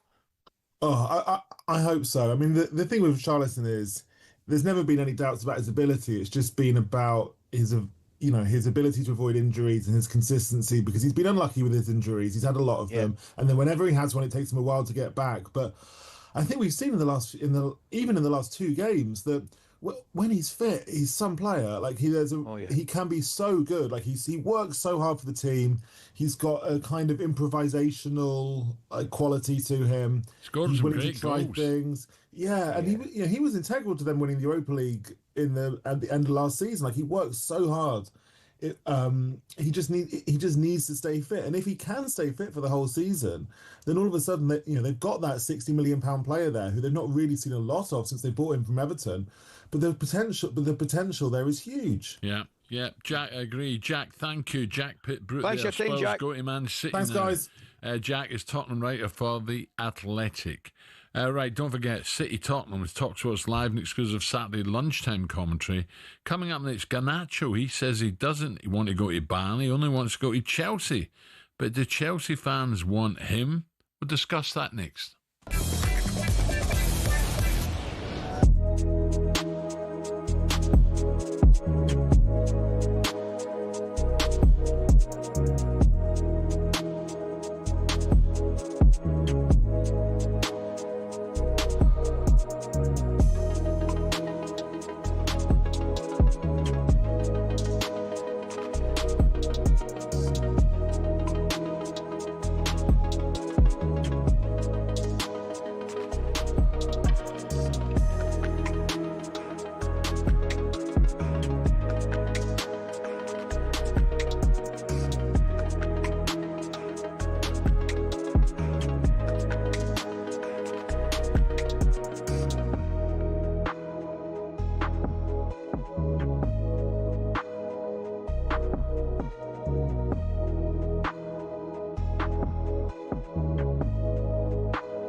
let's be honest, we've all found ourselves raging at a referee's decision at some stage.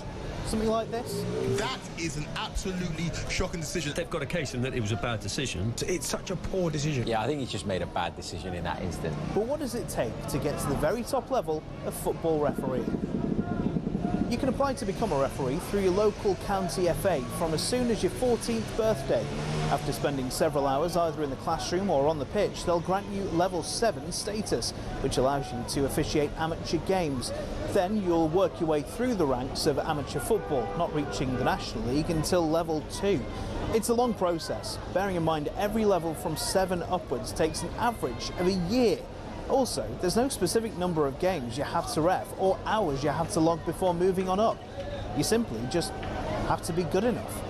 Once you're level 2 and have enough experience at a National League level, you can apply to the EFL to become a level 1 referee. Then it's on you to get enough experience to climb through the ranks and eventually become a Premier League referee.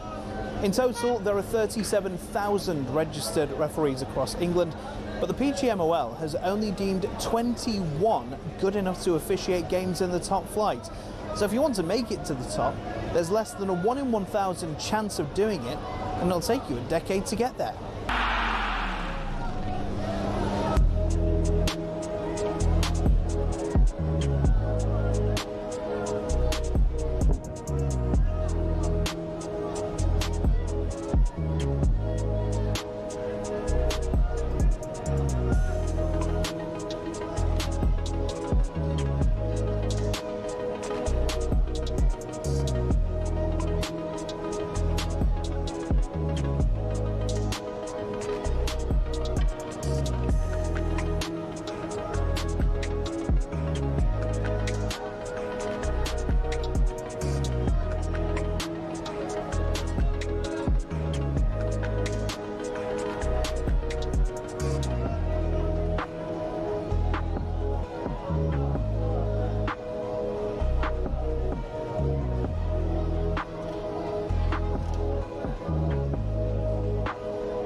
Nothing to do with me. Oh, I know it's nothing to do with you, mate. None at all, mate. No. Why would I come up with the Bay City Rollers, for God's sake? Well, that big dafty in the studio and we Edge got together and they're trying to wind me up. I'll not be wound up this morning. Don't worry about that. I'll not be wound up. So last night against Club Brugge, it took just 20 minutes before the fans were heading for the exit as Rangers found themselves 3-0 down. Ali, 3-0 down, 20 minutes gone. Is that right, that Rangers fans should be see you later? I've had enough of this. Listen, they pay their money and take what they want. It's certainly not what I would do. You know, I'd far rather the fans stayed and attempted to get behind their team. I get it. They're absolutely despondent. Some of them leave the stadium. That's their prerogative. You know, they pay their money, but not for me. I wouldn't do it, no. A tiny fight back in the second half means they head to Bruges next Wednesday, trying to overturn a 3-1 deficit. Let's head straight to the phone line and speak to Tom, a Rangers fan, who was at the game last night. Tom, were you one of those who left early, Tom? Good morning to you both. No, I was there right to the end. Yeah. Tom, what do you make of it? Listen, Russell Martin's getting pelters, right, I accept that. But that first goal, you can't blame the coach and the manager for that, can you?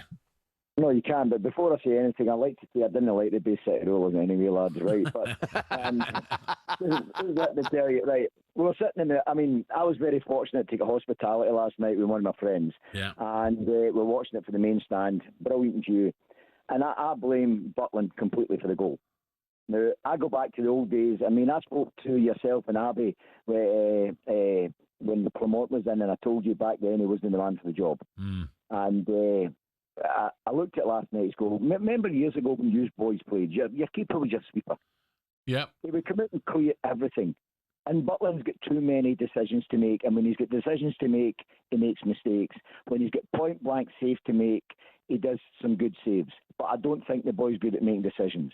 And I thought last night, and from my point of view, I thought we were a team who actually were hiding from the ball. Nobody wanted the ball. I mean, you had Suter at one point, 28 seconds on the ball, with nobody making a move, and the fans, quite rightly, were getting a wee bit upset about it because, as Ali says, I don't leave, I stayed, but at the end of the day, these guys work hard to get this money, and we come here and support our team loyally, as we have done all through the years, and we're not getting fed back anything other than poor performances. Now, if you look what's ahead is in the next 3 games, we've got a choice to make. If we go to Love Street on Saturday and don't take 3 points, we get beat with Bruce next week because I can't see us doing anything. And then we've got the other half of the where I'm coming. If they take us at Ibrox, I mean, where's our season going? Well, it's over. Well, I wouldn't say it's over because I never believe that. But at the end of the day, it's one hell of a slog up that ladder to get back to the top again. You're right. It's not over, by the way, Tom. You're 100% right. Don't listen. Don't listen to him. If a draw at Love Street and Celtic beat you Ibrox, Roy obviously said it's over. Well, you might be under pressure in the league, but you're in the Europa League, so come on. It's not the league's not the season isn't over, Alan. In your opinion, the league might be over. In your opinion, but the season isn't over. Tom makes some good points. That's what I meant. Yeah, but I'd like to ask Tom. I think one of the problems looking at is the inconsistency, Tom. You know, you can argue last night aside a couple of good performances in Europe. Panathinaikos a good result, but in the home performance against Victoria Pilsen was a good performance. But where we have lacked and we're continuing to lack, I think, Tom, and it's a real concern, is we haven't got any level of consistency domestically at all. And I think that's a big worry, mate. That's a major worry to me because, I mean, teams used to come to Ibrox and be fair to come to Ibrox. Yes. But I think if you look at now, I'm going to say something here. Like, if you look at Clement, what he did at Ibrox, right? And then they brought in Barry Ferguson, right? And I know a lot of people were not happy with Barry. And they brought a bit of stability to the team. They brought a fight, a bit of character. I mean, and we get some good results during that period he was there. Now, rightly or wrongly, the board decided he wasn't the man to take us forward, and they brought in Russell Martin. But since the end of the season last year, we've not really advanced. Tom, we've lost Tom. You're breaking up, mate. But you know what, Tom? Ali will disagree with me here, but I thought Barry deserved more of a chance personally. But I wouldn't necessarily disagree with you here. Yeah. I think Barry came in and stabilised it. I think Tom makes some good points, stabilised it and get some very, very good performances, some very good results. But I always felt he was up against it to get the job. Okay, Tom, thanks. So, from the Blues at Rangers to the Blues at Chelsea, what's going on at Chelsea? They put 9 players up for sale or on loan. Could they be adding Garnacho? Would that be a good fit for Chelsea? I'm not sure. Let's get the thoughts of a man who lifted the FA Cup with the Blues back in '98. Good morning, Scott Minto. Scott, morning, Scott. Morning, chaps. We good? Yeah, Scott. Just one game gone. Listen, a derby against Palace. Palace in good form, so I wouldn't look too much into that game. You get another London derby this time. You go to West Ham, who got thumped up at Sunderland. So early days for Chelsea, but do they need this clear out in your view? Yeah, I mean the squad is far too heavy. If you look at it, they've pretty much almost got 2 players for each position. My worry would be, have they got enough quality in depth? And it seems strange to say considering the amount of money they spent, which is probably why they're still after Alejandro Garnacho. Because if you look at it, they've got Gittins, who is a new signing, and you're never quite sure how that's going to go. Mudryk obviously can't be played at the moment. Estevao is a young lad, and he does look good. He does look a big talent, but to rely on him over a whole season straight away, I think is going to be a lot. So you've got Neto and Palmer there as well. We don't know what's going to happen with Nkunku. We don't know what's going to happen with Tyreek George. So the amount of players they do have, I still think they need to get rid of Vega, Disasi, Chilwell, Sterling, Chukwuemeka, and Christopher Nkunku as well. But I still feel they do need to bring in another player if if Chelsea are to really go for the Premier League and Champions League this summer. summer. Well, they've got to, surely, Scott. I put Chelsea right up there. I think they've got of the top four, I think Chelsea have got to be in there, definitely. Yeah, I mean, I went to the Milan game. I didn't go to the Bayer Leverkusen game, but they were very good there. I went to the Milan game. The game was done and dusted within 20 minutes, scored goals, got the man sent off. And then it almost didn't help them as much as it didn't help Milan having that guy sent off. The Palace game, I think Palace have shown their best 11 is good enough to give anyone a test in the Premier League, because they are that good, and I think they've got an excellent manager there as well. I think they probably played Palace at just the wrong time. We don't know whether Eze is going to be around, and even Mark Guehi's going to be around as well. But look, it is what it is. But I know what you mean, Al. I still think the step up from where they were 12 months ago to now, to say that they should be going for the Premier League when they've now got the Champions League and not the Europa Conference League, I think that's going to take a lot out of them, like we've seen Villa and Newcastle in recent seasons. So I definitely think they're in that top four, but I'd be quite happy with them finishing fourth, going deep in the Champions League and maybe even winning a domestic cup. Yeah. Scott, tell me, mate, if you're Eddie Howe, would you just get it done right away? Would you go and get Jackson and sell Isak to Liverpool? Yeah, look, from a Chelsea point of view, I'd like to see Jackson stay. I just said about how perhaps the wide players, they've got numbers, but have they got enough quality?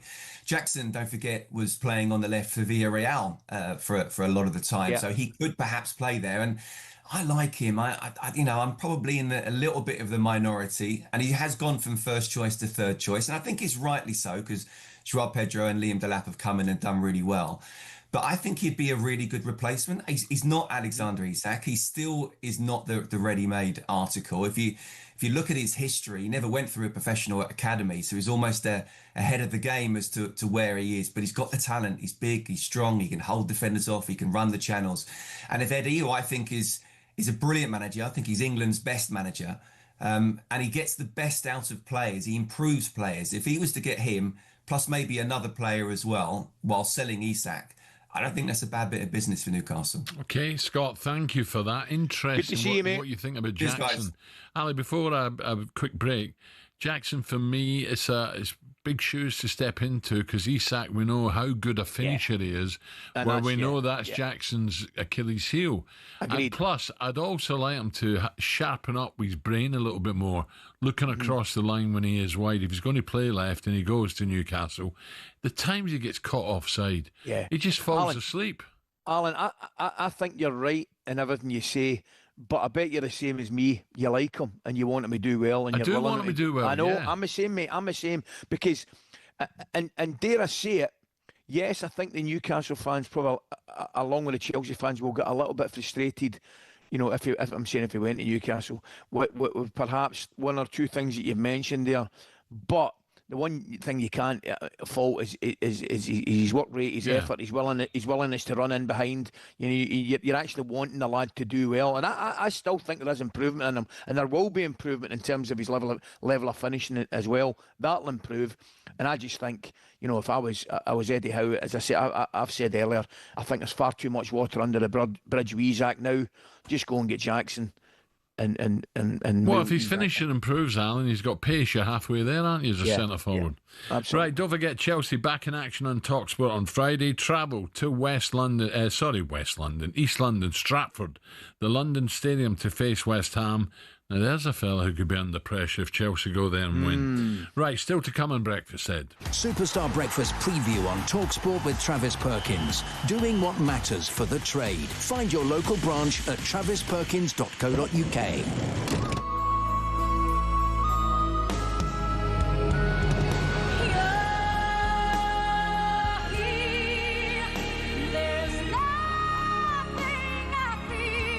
Russell Martin and Titanic got in common. They should both never have left Southampton. Oh, it's harsh. Sorry, Alistair. 3-0 down in 20 minutes last night, heading for a Champions League exit before the end of August.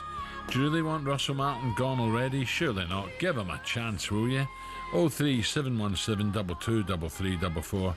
Let Celtic win the Premier League first. And Newcastle fans, are you ready for your heart to go on without Isak? Is it time to throw him overboard? Get involved. Transfer Tinder coming next. That was a look ahead with Travis Perkins.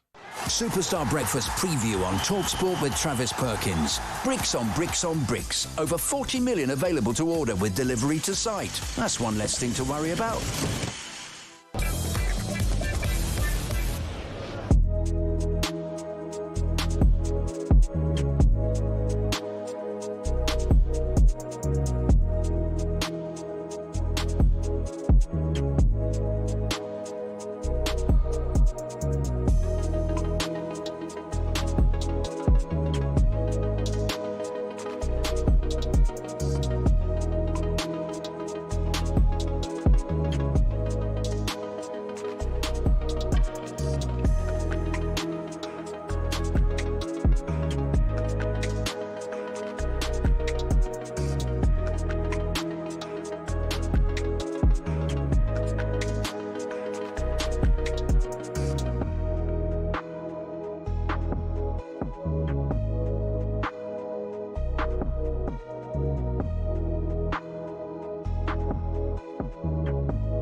Okay, 9 minutes to 8 o'clock. talkSPORT Breakfast with me, Brazil, Ally McCoist and Arnold Clark.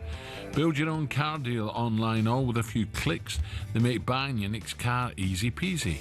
Right, the transfers have dried up, but our thirst for matchmaking hasn't. So it's time for a bit of this. Stick a load of singles in there and then they fall in love. Of course it's hard. It's supposed to be hard. A 36-year-old, you'll have the knockers, you will. Just because it's offering its teat, do I really have to muscle on that? Is there anything in your personal life that could be causing you stress, sir? I'm not a great lover. Hello. Oh. What's your name? Sarah Louise. Sarah Louise. Fuck, you're up for it, aren't you? You know, I was in love at the time. That's what I was doing. At the time? And Shaban is back. Shaban, here we go. It's time for a bit of transfer Tinder. I have. Here we go. To get your thoughts on something, guys, I have got some information for you about wee Stewie on overnights. Oh, yeah? What's he up to? Apparently he's going speed dating because the Tinder's not quite happening. So what's speed dating? That's where you go to, say, a restaurant and there's 20 people, and then you have... You shut down for a couple of minutes. 2 minutes, then the timer goes, you move to the next, and then you hopefully make a match with somebody by the end of the night. What about knockback dating? Because you'll sit down and go... if the wee man goes to that restaurant, he's as well having his dessert straight away, because he'll be getting that many custard pies. It's unbelievable. Does he keep the old glasses on or off? He'll be sitting there every 2 minutes dripping in custard. Have that right in a wee flan right in your face, wee man. Flan. Oh, wee Stewie, good luck in the speed dating. Did any of you ever do that? Have you ever heard of speed dating? No. Did he ever do that? No. That would have been fun, though. Aye, Big Alan and I used to do it every Friday night. Have you lost your down marbles? Manhattan. What's Manhattan? That was a club in Glasgow. That was a club Clydeside. down in the Clydeside, just at Panama Jacks. Yeah. Yeah. Okay. So, good luck, Stewie. Good luck if you're doing speed dating. But if you Best don't, of luck, wee man. All the best. Tinder's where the people are at. Don't call him an Oompa Loompa. Well, has he got one of them bar seats? He's got to get a bar stool. Stop. Did you see the wee man sitting in the restaurant, sitting at the top of 4 cushions? How are you getting on? Aye, smashing. Why you get them platforms on? A high chair. Stewie. I love wee Stewie, don't worry. I know you do. Good luck to you, Stewie. By the way, if you're on the apps this summer, good luck to you. Just like you would match with somebody on Tinder, we're trying to match footballers to new clubs. Nicholas Jackson to Aston Villa. How do we feel about this? Right or left? The 24-year-old Chelsea striker might fancy a wee trip to the second city. 10 goals and 5 assists last season for Chelsea. But maybe he's in need of a new vibe. Unai Emery gave him his break at Villarreal. Maybe a little reunion. Chelsea value him at 60 million. Oh, no. I'm throwing a left. I'm throwing a left elbow here. No, you tell me he's better than Ollie Watkins now. 60 million as no well. chance. That's what I believe the figure is of Nicholas Jackson. That's what Chelsea would value him at. What was an average centre forward now? 40, 50? Oh, in the Premier? Average, yeah. I mean, it's ridiculous, isn't it? I mean, it's got to be. Well, what was the lap, right? The young one, the younger one for Ipswich. How much was he? So that'll give you an indication. Do you know what I mean?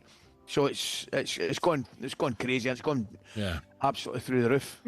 Okay, so that's a left. Tyler Dibbling to Crystal Palace. How do you feel about this? 19-year-old Southampton winger could be open for a new adventure. Newcastle sniffed around him in the past, but Palace might fancy him to replace Eze if that Spurs deal is to happen. I think that's what it's about. Listen, I've not seen enough of him, so like him. I'm passing on that one, Ali. You've probably seen a lot. Yeah, I like him. Very, very talented.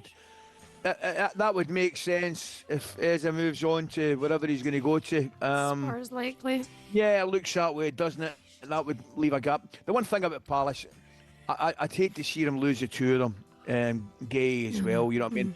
Because it's such a shame because I've really enjoyed them. I've been the last 3 games, obviously, Cup final, Community Shield, and I watched them against Chelsea, and they've been really impressive. But it looks as though that side's going to be broken up a little bit. So I don't think that would be bad, man. I'm swiping right in that one, Siobhan. Okay, all right. You've got like a match. Strand Larson to Newcastle is this next one. I'm going left again. Okay, another striker, 25 years old, could be on the radar of the Magpies. 14 goals and 4 assists last season, and perhaps might have to fill an Isak void if Isak is to get the move that he not wants. For me. No, if Newcastle are going to get in the top 4, I don't think he takes them at the top 4. Listen, he's a big, willing, old-fashioned centre forward to me. I think Newcastle need a little bit more class, with the greatest respect to Strand Larson. And I don't mean that nastily. I just think he's an old-fashioned Not a battering ram, that's out of order. But I don't think he's got the class for Newcastle, so I'm going left. Interesting. What do you make of that, Ali? I'm in agreement with the big fella, believe it or not, again. What do you mean, believe it or not? Oh, well, I was surprised. We're agreeing, apart from the Rangers last night, we're agreeing quite a lot, you and I, today. I just You think... come for a pint of Stella later? Yeah, exactly. I thought the first one I'd get would be Tintin, but we started off with Poirot. Okay, fair enough. Serge's Adventures of Tintin. There's been no Jean-Claude Van Damme or no Eddie Merckx. No, we've still got another couple of hours, don't worry. I know. The muscles from Brussels. Oh, yeah. And answer your question, no, if I was Newcastle, I would go for Jackson. Okay, fair enough. By the way, just to mention, Strand Larson just become a full-time Wolves player at end of June. That's right. Signed till 2029. Seen some forums this morning that they value him at 60 million as well, which is just crazy.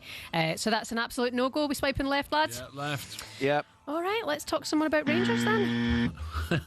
By the way, Poirot opening the show was hilarious. Oh, it was the funniest thing. Wasn't it? I was beside myself. And by the way, that's Taggart. That's the guy. Taggart said, there's been a murder. Well, I've got to tell you, I lay in my bed last night, Ali. Did you And know? that's the first thing that came up. I thought, Poirot. Alan doing production. Ali, that's when you know it's been a good game. It has to be. And I knew you'd get it as well. As soon as the music came on, I knew you'd get it. Oh, I got it right away, mate. Murder at Ibrox.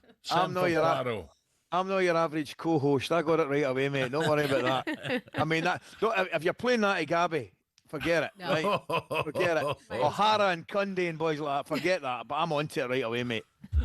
Shabana, is you done for the day? That's me done, guys. Have a great day. Love you. Bye-bye. You too, You gonna get Shaban. them order? No? I'll be with you tomorrow. All right, okay. I'll see you then. Thank you. Right, Bye. coming up with Visa and Isak both throwing their toys at the pram. Has player power? Has it gone too far now? Has it been gone for ages? I think it's a while now. Do Newcastle and Brentford need to lay down the law and make a statement here? But what do they do? You know, you play them in the reserves, but you let them train their own. You still got to pay them.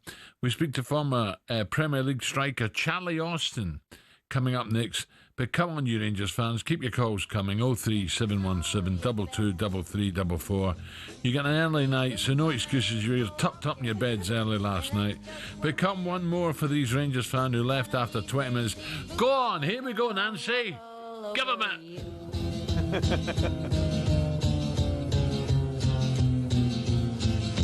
Yeah. You keep lying when you ought to be truthing, and you keep losing when you ought to not bet.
It's a sport often seen as insular and elitist, but it's seen a meteoric rise under its owners Liberty Media, not only in popularity and viewership, but in the ability to almost print money.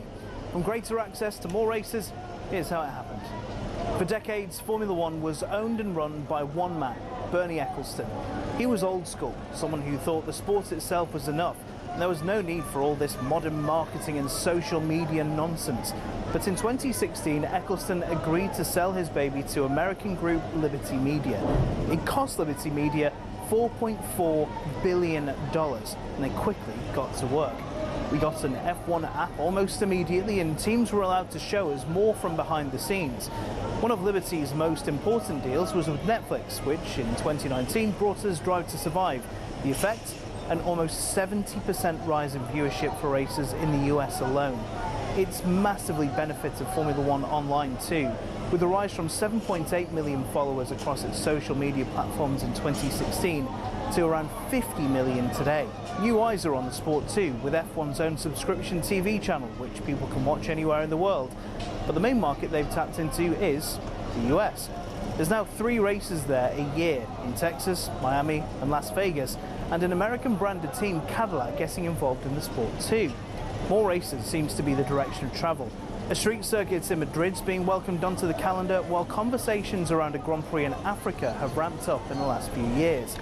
More big events could be in the offing too, after the massive F1 75 season launch event in London in 2025. 7.5 million people tuned in to watch it live across the social media channels, and that doesn't include the viewing figures for where it was broadcast on TV in certain countries. It seems Liberty will do whatever they can to grow the F1 brand. Their efforts have been worthwhile too, with Forbes valuing the sport at $17.1 billion back in 2023, almost 4 times more than what they bought it for in 2016. Not bad, considering it's seen as a sport where people just drive around in circles.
Okay, 8:05, talkSPORT breakfast with me, Alan Brazil. You're in trouble.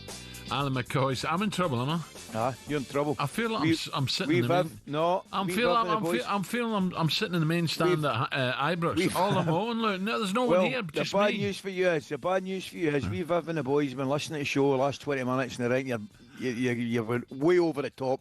Oh, really? And that Nancy Sinatra one done it, did it? I should seriously think about going to HR after the show and have a look.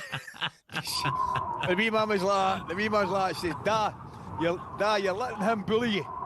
Bullying you, Da. He says, Sell I've got to play tonight, by the way. He says,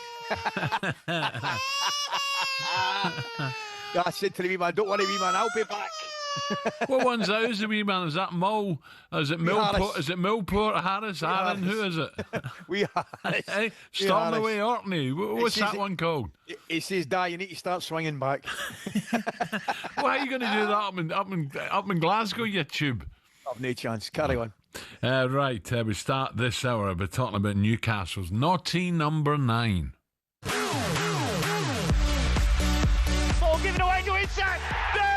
goal! Alexander Isak! Palace got in possession, and Isak curls one in from the edge of the box. Newcastle 5, Palace 0. Who does he think he is, by the way? Correct. Like, Correct. listen, I can have banter with Newcastle, but like, who do you think you are, mate? Correct, mate. Alex Crook got a bit of news about Newcastle United. Alex, what you got? I've kept quiet for a long time while others have spoken. That silence has allowed people to push their own version of events, even though they know it doesn't reflect what was really said and agreed behind closed doors. The reality is that promises were made, and the club has known my position for a long time. To now act as if these issues are only emerging is misleading. He is burying your football club. That's what he's doing. I worry. He's burying your reputation. The way he's treating you, the way he's acting. His own reputation. No, he ain't. Because when he leaves, it's all going to be forgotten because he's going to go and bang in goals. You heard it there from Crookie. Alexander Isak is accusing Newcastle of breaking promises. By the way, Ali, talking to wee Viv at Air Races a couple of years ago, a couple of summers ago, she reckons she was a Thistle fan before she met you. By the way, let the rest is, she might be this morning, right? Very good. Liverpool are set to launch a British record £130 million bid in the coming days, but it's also understood that Isak's swipe is because of a pay rise by the club's former co-owners, Amanda Staveley and Mehrdad Guddusi, that failed to materialise, so broken promises, according to Isak.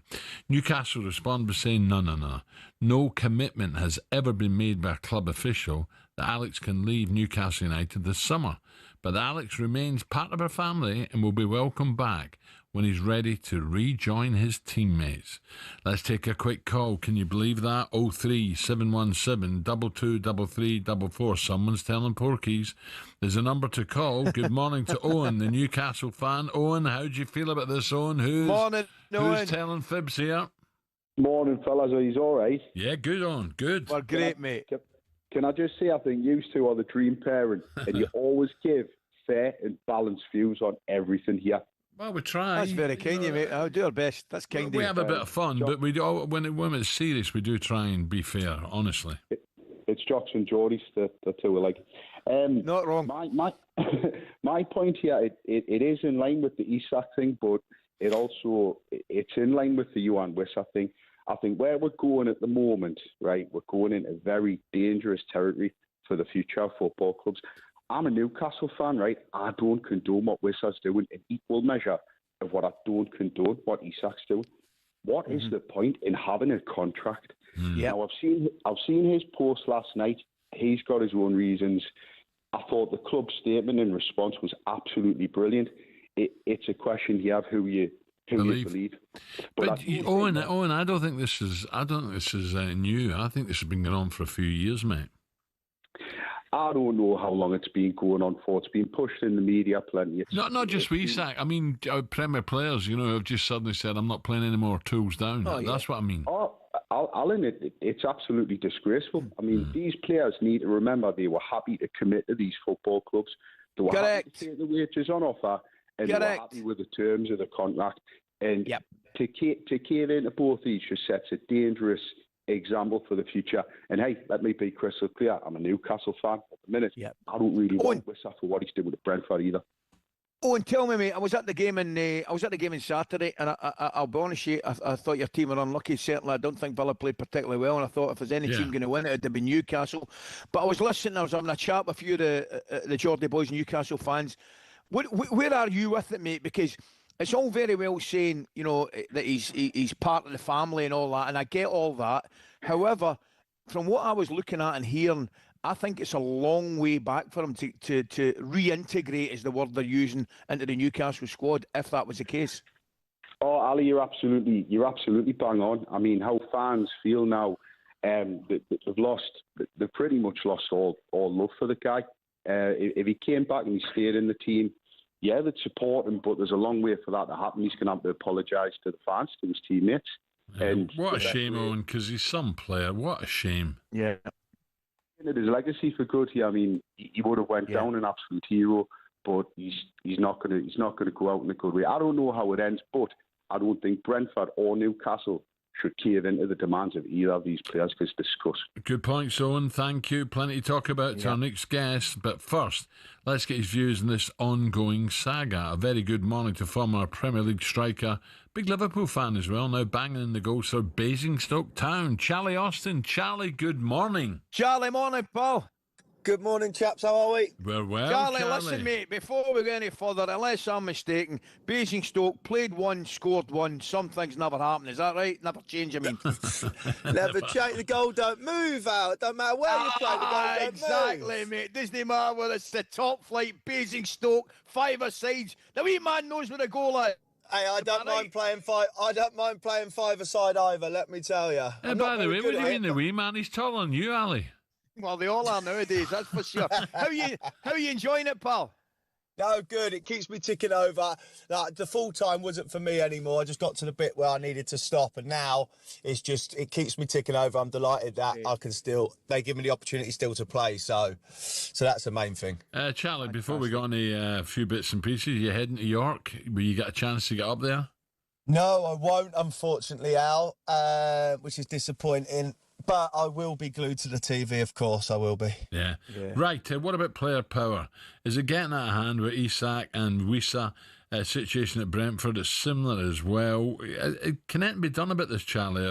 Have clubs got to be strong now and say, well, fine, you're not going, we're not selling, we'll pay your wages, but you're isolated? Or is it business now? They say, well, we can't chuck that money away, plus his value goes down every time he doesn't play. This is nothing new, though, chaps. We're not all of a sudden saying this is what's been going on over the last year or so. This has been going on for a long, long time. Let's be real. And also, I look at it as a player's point of view.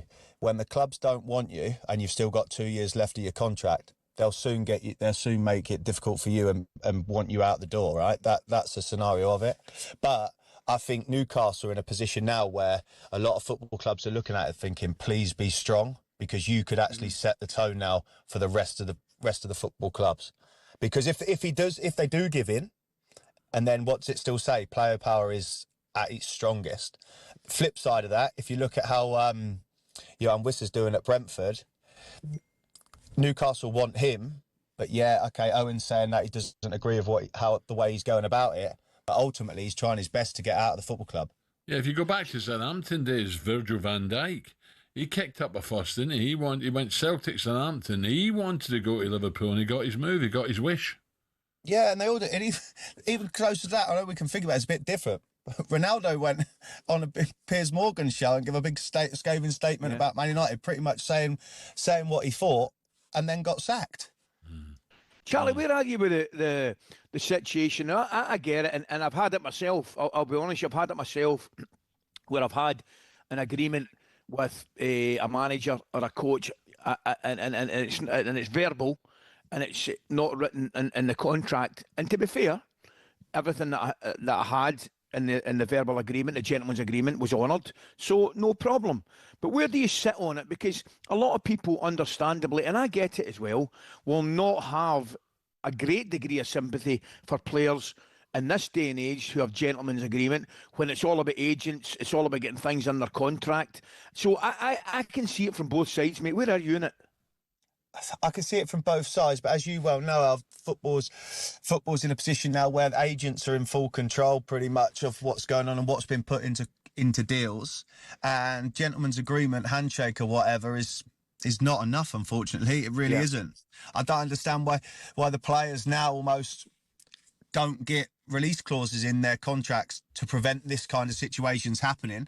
Listen, if they do really well, there's their price that the club agreed on, and they could have said when they signed him, it's 100 million plus, and the club are saying, well, if you do well, we're getting 100 million. If not, then so be it. We've backed you as a player, like, to go for it.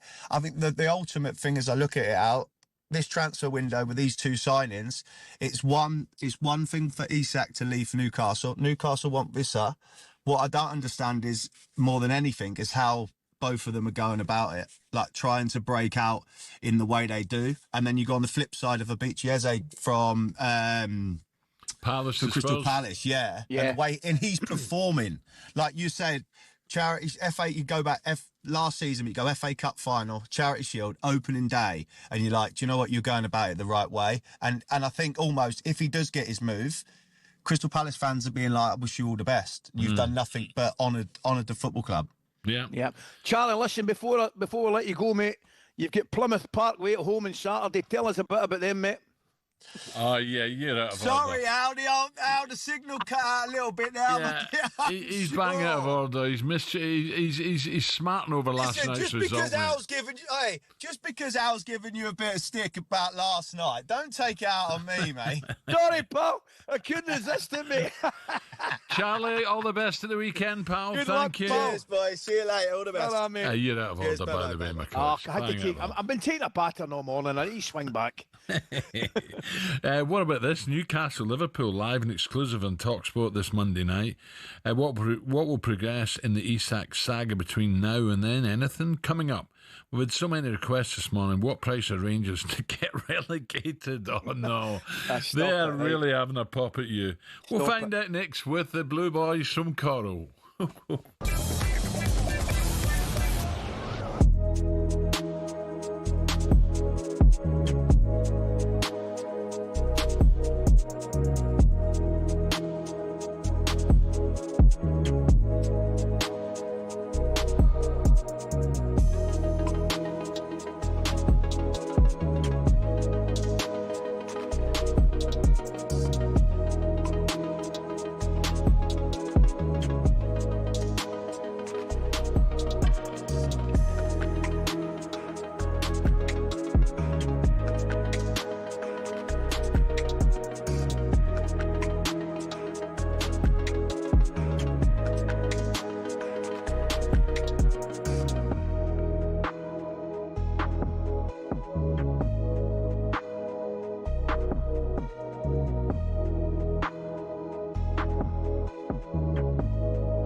Over here, Snowy. Snowy, come on, Snowy. Come.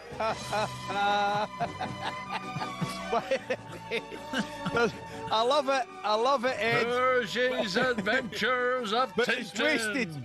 It's wasted in the younger generation of our listeners. They will not have a clue what you're playing, son. They will not have a clue. However, brilliant. Yeah, very, very good. They're piling in here, Ali. I don't have time to read them all. This is Tim, a Celtic supporter. He says, couple of facts about Bruges from Tim, the Celtic fan. Bruges is part of UNESCO World Heritage. It is an underground beer pipeline. There you go. By the way, it's a beautiful place, Ali. If you feel it more pain, it's a lovely place. I'm going next week, actually. Are you? I'm doing the game next week. Yeah, but I've been there before. Yeah. Oh yeah. That's just an excuse so you don't come on the next day. No, I'm definitely going, and I can guarantee I'll be staying longer than 10 minutes, no matter what happens. Are you taking Rothsey with you or not? No. I've actually played there. We played there when we went on our good run in the Champions League. By the way, they used to have they used to have a real good side. They still have. By the way, I'll tell you right now, they did really well last year. I saw them last year. A couple of games were very good. They beat one of our Premier sides. Did they beat Villa? I think did they draw with Villa? Did Villa score late on? I think Villa might have scored late on. But no, good side, very good side. Do you know what they are? They're the kind of team that certainly Rangers at this moment in time, and probably Celtic to a certain degree, want to be, and that is qualification for the Champions League sections every year and doing fairly well. And I would say that's the kind of target that certainly Rangers at this moment in time and Celtic should be aiming for. Right now, for the latest odds with Coral and the muscles from Brussels, Dave Stevens. The Coral Daily Download on talkSPORT with Coral. We're here for the fans this season. 18 plus, gambleaware.org. Steve, are there any racetracks in Bruges? Yeah, I think they do race in Belgium. You know who the most famous Belgian in horse racing is, though? Oh, jockey. Oh, yeah. Simeon. The great Christophe Soumillon is actually Belgian, yeah. Is he really? Yeah. I always thought he was French. No. He's ridden all his career in France, Ali, and he's been a French champion. He rode the big winner at Deauville on Sunday in the Robert Sangster colours, Diego Velasquez. That was great to see. Oh, someone just bought that as well, didn't they? Sam Sangster. Yeah, brilliant. One of Robert's son. They did a deal, and I love them colours. Brilliant colours. Oh, it was brilliant. It was like going back to the 70s and 80s. The minstrel. The minstrel, brilliant. Alleged. Trained all those great horses, of course, trained by Henry Vincent O'Brien. Oh, and Henry as well, didn't he? Henry Cecil did a couple, didn't he? Well, most of them were with Vincent at Ballydoyle, of course, and Aidan O'Brien trained Diego Velasquez. So anyway, Christophe Soumillon, racing's most famous Belgian. There's a... What's it? On another note, Steve, what price can you give me going straight to HR after the show for bullying? Ali, you've got a case. I've been listening pretty much since the start of the show. It's been relentless. Really, it's been harsh. It's been so harsh. What I would say to the big man, Celtic play tonight. Now, exactly. What are we 1-9? You're 15-2 on, so you are red hot favourites. FC Kairat Almaty from Kazakhstan, I believe, 18-1, 15-2 the draw. But Al, I suppose you want to see Celtic win this comfortably because the second leg, long journey to Kazakhstan, and that comes before the first Old Firm derby of the year. So 3-0 is 11-2. That's sort of favourite. We've got 2-0, 11-2. So you want, joking apart, you want Celtic to pretty much get this wrapped up tonight, don't you? Yeah, so they can almost just... No, you're spot on. Yeah, because every game now, especially in Champions League means so much to Celtic, not just for the atmosphere, but the money as well, so it's very, very important. It's a good draw for them. As I say, there were other teams that would have been tougher, so it looks a good opportunity. But Ali, I know if this is not anything other than a Celtic win tomorrow, your revenge will start. Oh, you better believe it. The fight back starts now, Steve-o. The fight back starts now. Now, moving on to other things, sports. York. Yeah. What a meeting we've got, in particular the Judgment. I'm really looking forward to it. Are we expecting the same as the Corla Clips, mate? What are you thinking? Well, yeah, as soon as I finish speaking to you, gents, I will be heading up to Pickled Pork for the first day of this brilliant meeting. And the highlight, undoubtedly, is at 3:35, live on ITV, the Judgment International It is a rematch, you're right, of the Coral Eclipse 1-2. The market is just favouring, well, it's favouring Ombudsman, who was actually second. Why? Well, they've put a pacemaker in, Al. Burr Castle, trained by Andre Fabre. He's come over to set the pace for the Godolphin horse, Ombudsman. So they think, a quicker pace. But Delacroix, nothing went right for Delacroix at Sandown. Ironically, Christophe Soumian on the stablemate, Camille Pissarro, nearly sort of kept Delacroix in. Who's just retired. Oh, Camille Pissarro. I thought he meant Soumian. Yeah. Camille Pissarro, the horse, has been retired. Delacroix still won at Sandown. I think there's more to come from the 3-year-old, but it's not a 2-horse race. Japanese horse. Danon Diesel from Japan, Ali. Yeah. Obviously, these Japanese horses win big races all around the world. He can win. Deriz, unbeaten, Aga Khan horse coming over from France. Fascinating runner, 4 from 4. And See the Fire, a brilliant mare. Her dam, Arabian Queen, caused a huge shock winning this race when she beat Golden Horn a few years ago. She's won well at the course earlier in the year. It's a brilliant race. 3:35. Genuinely, do not miss. Tune into ITV. And what is so special about York to you, Steve? Look, we're very lucky. We go at the best meetings everywhere, don't we? But what's special about York? Just the friendliness? Yeah, the atmosphere is great. The racecourse is brilliant. The facilities are excellent. But most of all, Al, the racing is always top class. And the champagne's cheaper as well. I wouldn't know about that. I bought a bottle of champagne. He wouldn't know that. He's got no idea. But it's not just about one race today. The Derby winner, dual Derby winner, Epsom Island, Lambourne, lines up in the Great Voltager. This is a really unusual step, actually, dropping back to even money, Steve-O? Is it even money? He's odds on. He's 10 to 11. But he has to give weight to his rivals because he's won those Group 1s. So this is where we'll find out, I think, whether he's going to be a St Leger horse or possibly could join the Aidan O'Brien team for the Arc in October. I think if he wins this well, I think they'll probably go Arc rather than St Leger. Steve-O, just a quick one on the strike, possible strike coming up. Without going too much into it, I don't understand it, me. I don't understand what the government are trying to do here. No, look, it is a complicated issue. I heard Rupert, he spoke really well about it earlier. All I would say from our perspective in the betting industry, tax increases, like really punitive tax increases, never work. They lead to, job losses, shop closures potentially. Yep. People go to the black market, whatever it is. But prohibition. Say, I didn't want to mention that, Steve, but you're right. Black market, people will start having bets away from official bookmakers. Yeah, and if these tax increases across the board on the betting industry go up too high, racing will lose, punters will lose, operators will lose, and ultimately the government will lose because they will get less in tax. So, look, racing and betting need to stand together on this because it affects both. And,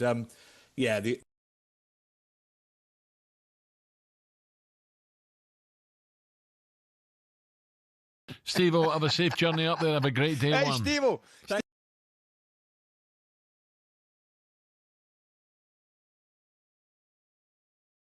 Politics on talkSPORT. Coming up to 8:30. The Coral Daily Download on talkSPORT with Coral. We're here for the fans this season. 18 plus gambleaware.org.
Premier League teams have got a load of crazy nicknames. Ever wondered where they came from?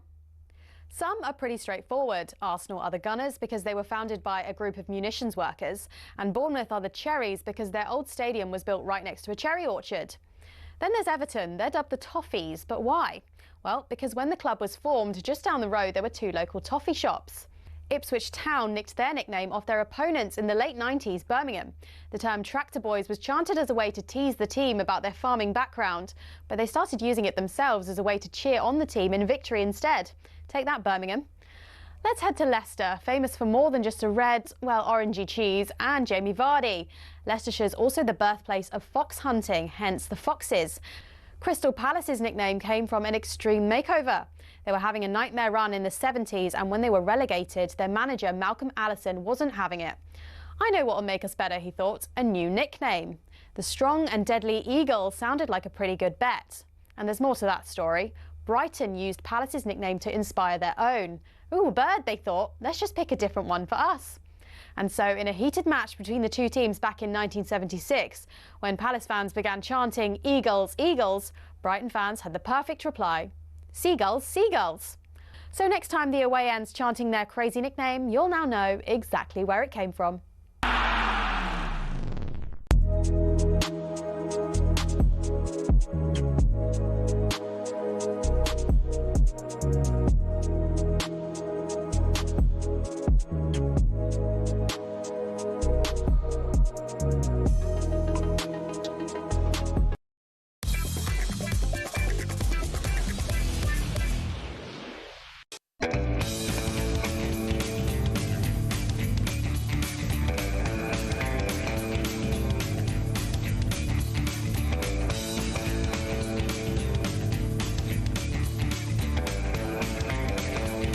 25 minutes to 9 o'clock. talkSPORT breakfast with me, Alan Brazil. Is Ali still there? And the Arnold Clark app.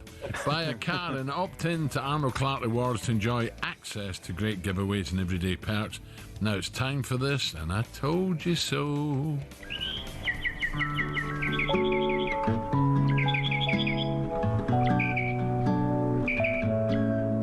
Lovely fella outside of the ring. And Moses Itama lights up Glasgow. I was in love at the time. Easy 'cause you're beautiful. Tony, just before we go on to the football, how good is this kid Moses? Dave, he keeps mentioning him. Who's Moses? Oh, yeah. What's he going to be like? Well, flattened everyone he's taken on, hasn't he? No mention of the young boy Moses. I love him, by the way. Whoa, this guy is so light on his feet and so quick. He's like a young Tyson. Tell me, Dave, you must be impressed with this young kid Moses. Every time I see him, I'm like, whoa, who is this kid? Adam, just a quick one on the young boy Moses. What's his future fight coming up? Because he's explosive. He is different class. A long way in front of him. Young Moses, who is, for me, is just spectacular. You quite like him, do you? It's always about spotting talent, McCoist. Don't worry about that. Ah, very good. First time I seen him, I thought, who's this fella? Well, he was like Tyson, by the way. He's backing you up, isn't he? Eh? Explosive. I know what you mean. He says like Tyson. I know exactly what you mean. That really aggressive, short, sharp bang. I was impressive at the weekend. I watched him at the weekend. Round one, wasn't it? Aye, it was a no contest, really. Really was very impressive. This Saturday live only in DAZN, unbeaten Jack Rafferty. He defends his British and Commonwealth titles against the dangerous southpaw Mark Chamberlain, a domestic showdown. Sign up now at DAZN.com/boxing. Boxing update on talkSPORT with DAZN, the global home of boxing. Buy now at DAZN.com/boxing. Now, I'm reading off a script here, so please don't keep giving me pelters. It didn't go to plan at Ibrox last night for the Rangers, despite Tina and Alan McCoist hoping there'd be a party. I'm looking forward to it. I think it'll be great tonight. Probably heart rolling ahead, 2-1 Rangers. Rangers 0, Club Brugge 1. Shambles, absolute shambles at the back from Rangers, and Romeo Vermont accepted the proposal and lobbed the goalkeeper Jack Butland from all of 30 plus yards. horrible goal to lose. Rangers 0, Club Brugge 1. 2-1 Rangers. At home, it's been very, very good. And as I say, the European performances have certainly, been a kind of bright spark. More bad news for Rangers. Rangers 0, Club Brugge 2. This time a simple corner from the right-hand side into the middle of the area. Bjorn Spielers met it and just poked it beyond Jack Butland. Another horrible goal for Rangers to lose. They're in all sorts of trouble here. Rangers 0, Club Brugge 2. If you offered me a lead to take over to Belgium next week, I would bite your hand off. 2-1 Rangers. They're heading for the exits here at Ibrox. Some of these Rangers fans, they cannot believe what they're seeing. Rangers 3 down in 20 minutes at home in this Champions League qualifier. You can hear the boos round Ibrox. It's not a place to be. Rangers 0, Club Brugge 3. Got to say, a tremendous job. Been remarkable, really has. Probably heart rolling ahead. 2-1 Rangers. Simply the best. 2-1 Rangers. Oh, dear me. They had to put a fleet of buses on early, didn't they? And that old underground, that was creaking as they piled out with 20 minutes gone. Listen, I knew you'd be coming for me, you lot, this morning, but I think frankly, I think you've overstepped the mark. It was a wee fight back in the second half, means they head to Bruges next Wednesday trying to overturn a 3-1 deficit. You've got to get the next goal, Ali, that's for sure, haven't you? You've got to get the first goal. Mate. 100%. I mean, it would be a minor miracle, but to have any chance of that happening, you've got to get the first goal. Absolutely correct. Well, Mal, the Rangers fan, was in the Loudon bar at 8:22. He gives a call at the bright and early time of 6 a.m. this morning. He'd clearly been fuming since last night. I'm telling you now, there is worse to come, and the nail will be in the coffin. You mark my words. At the Old Firm on the 31st of August, I'm telling you right now, as soon as that first goal goes in, I'm walking out. It's absolutely disgusting. I've had enough, and Martin needs to leave that club alone and get out. I'll say it again, he couldn't do anything about the first goal, could he? You can't coach that, Ali. You know, that's a clear mix-up between the centre-back. Someone said 100%. It was the goalie's fault. I'm not sure. I think it's the centre-back. Well, I'll tell you where I'm on it, right? I'm looking at it, and I watched it a few times, and I think it was Mal that said it was the goalkeeper's fault. I think both of them are probably responsible, but I think the lion's share has to go to the centre-back, Alan. Do you think the keeper's shouting at him, leave it, or keeper's ball? Well, I'll tell you what I think happened. I think the centre-back, the big one looks up, right? And I think he sees Butland coming forward. He doesn't anticipate the pace on the ball isn't enough to make it a clear-cut goalkeeper's ball. So where he makes his mistake, he completely takes his eye off the ball and the goalkeeper and tries to fend off the attacker who just nips round him and he's got an empty goal. So I think the centre-back has to accept the majority of the blame, although I think the goalkeeper probably starting position could have been higher. There you are. Okay. Rangers fans, let's hear from you. Do you agree with Mal that Martin needs to go already? Russell Martin, manager, has to go. 03717 223344. That's your number. We'll head to the phone lines right now. We'll speak to Richard, a Gers fan, to get his thoughts. Richard, morning. Morning, Richard. Morning, guys. Morning, guys. How are you? Oh, good. Fine, mate. Well, fine, mate. Ali's getting pelters, but look, he knew that was coming, Richard. So, well, to cheer you up, Ali, between you and Gorham, absolute heroes of mine when I was growing up. So, absolute pleasure to speak to you. Brazil, you can do one. Yeah, sorry, I'm just. Where's that dump button? Brilliant, mate. What about last night? It was a major disappointment, though, Richard, wasn't it? Well, yeah. I mean, I was a goalkeeper. I grew up in. I definitely think Butland's at fault for that. He could have came for that easily. Yeah. But he needs to go. I mean, that's just no football at all. I mean, that's terrible watching that. Yeah. I don't think I'm a fan of Max Aarons neither, or Rothwell. I think he was at fault for one of the goals as well, that header out. But just absolutely not inspired whatsoever from that. He's not a Rangers manager. Where do you go though, Richard? Do you know what I mean? I've got to be honest with you. I think he's been appointed, so he deserves and should get, and I think he probably will get more time. But if you're saying he's got to go, where do you go? You know, I would have loved to have seen the Muscat appointed, or even Derek McInnes. I think he's Hearts' best signing. I think he'll do really well for Hearts. But I just, that pass at the back, it's suicidal. Absolutely suicidal. And at the end of the day, we didn't have. I mean, Rangers are in the Premier League, in the Scottish Premier League, they're a big fish in a small pond. But we still don't have the players to be laying that kind of passing at the back. It's suicidal. I don't think Butland's got the passing ability to be passing it like that. I mean, if you watch the games, there's so many times you've been like, oh, that's a tight one, and we got caught out. Yeah. I'm with you there. Richard, will you get out to Bruges? Will you go out and take in some of the sights? No, I'll not be there. I'll be working. But, and I'm currently moving house, so I'll definitely not be there. But, no, he's not a Rangers man. Absolutely. You could tell by the way the fans have reacted straight away. He's not a Rangers man. They should have tried to get Kevin Muscat. He's a proven record. He's winning leagues in other countries. And even Derek McInnes is a solid manager, and the fans would have welcomed him a bit more. But Russell Martin, that's not a Rangers manager. Okay, Trevor, Richard, thank you. Let me go Richard. to Trevor. Trevor's another Rangers supporter. Trevor, welcome, Trevor. Morning, Trevor. How are you, gentlemen? Good, thank you, Trevor. Very well, pal. Apart from last night, how about you? An absolute disgrace last night, I thought.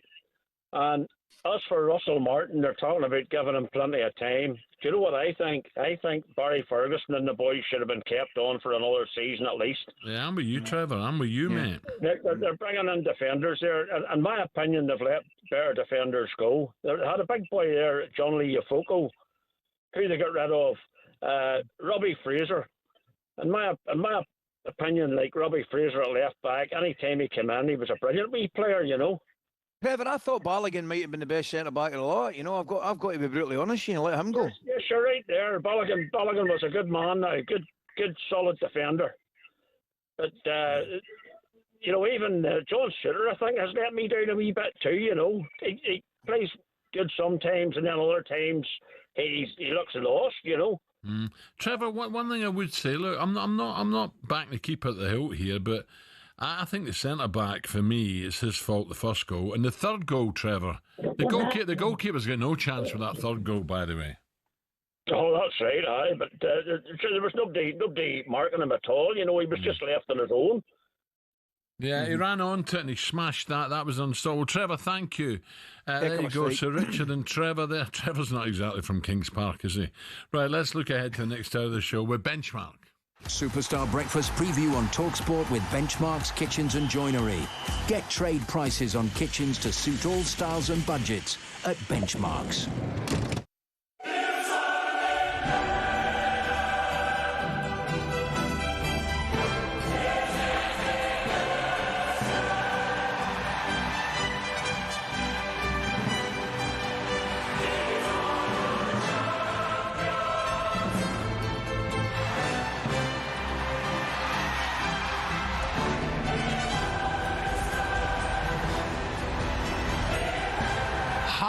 I hear a choir in the East End of Glasgow. That's a song that definitely will be played. I've got to say, smugness doesn't suit you. Right?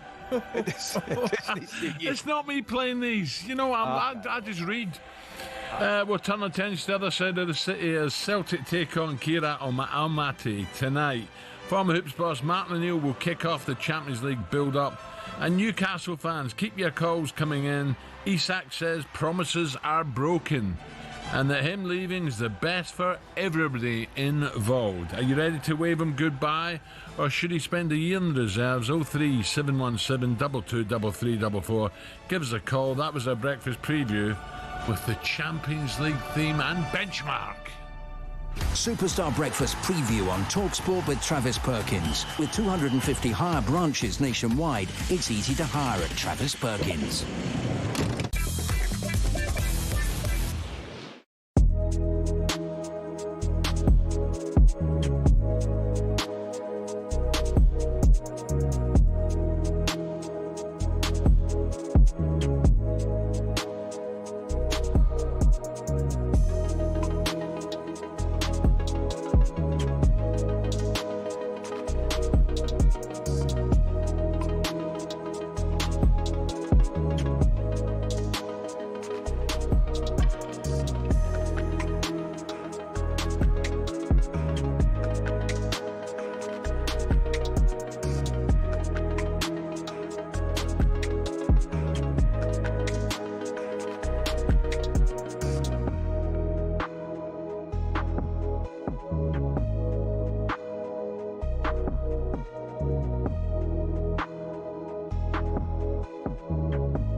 This is talkSPORT Breakfast at 10 minutes to 9 o'clock. Ali's with me.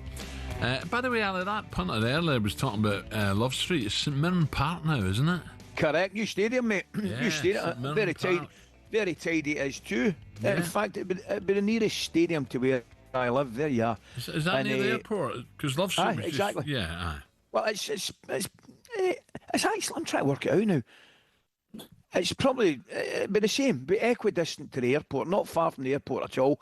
But hastening to add, what a great job I think Stephen Robinson's doing at St Mirren and has done so far.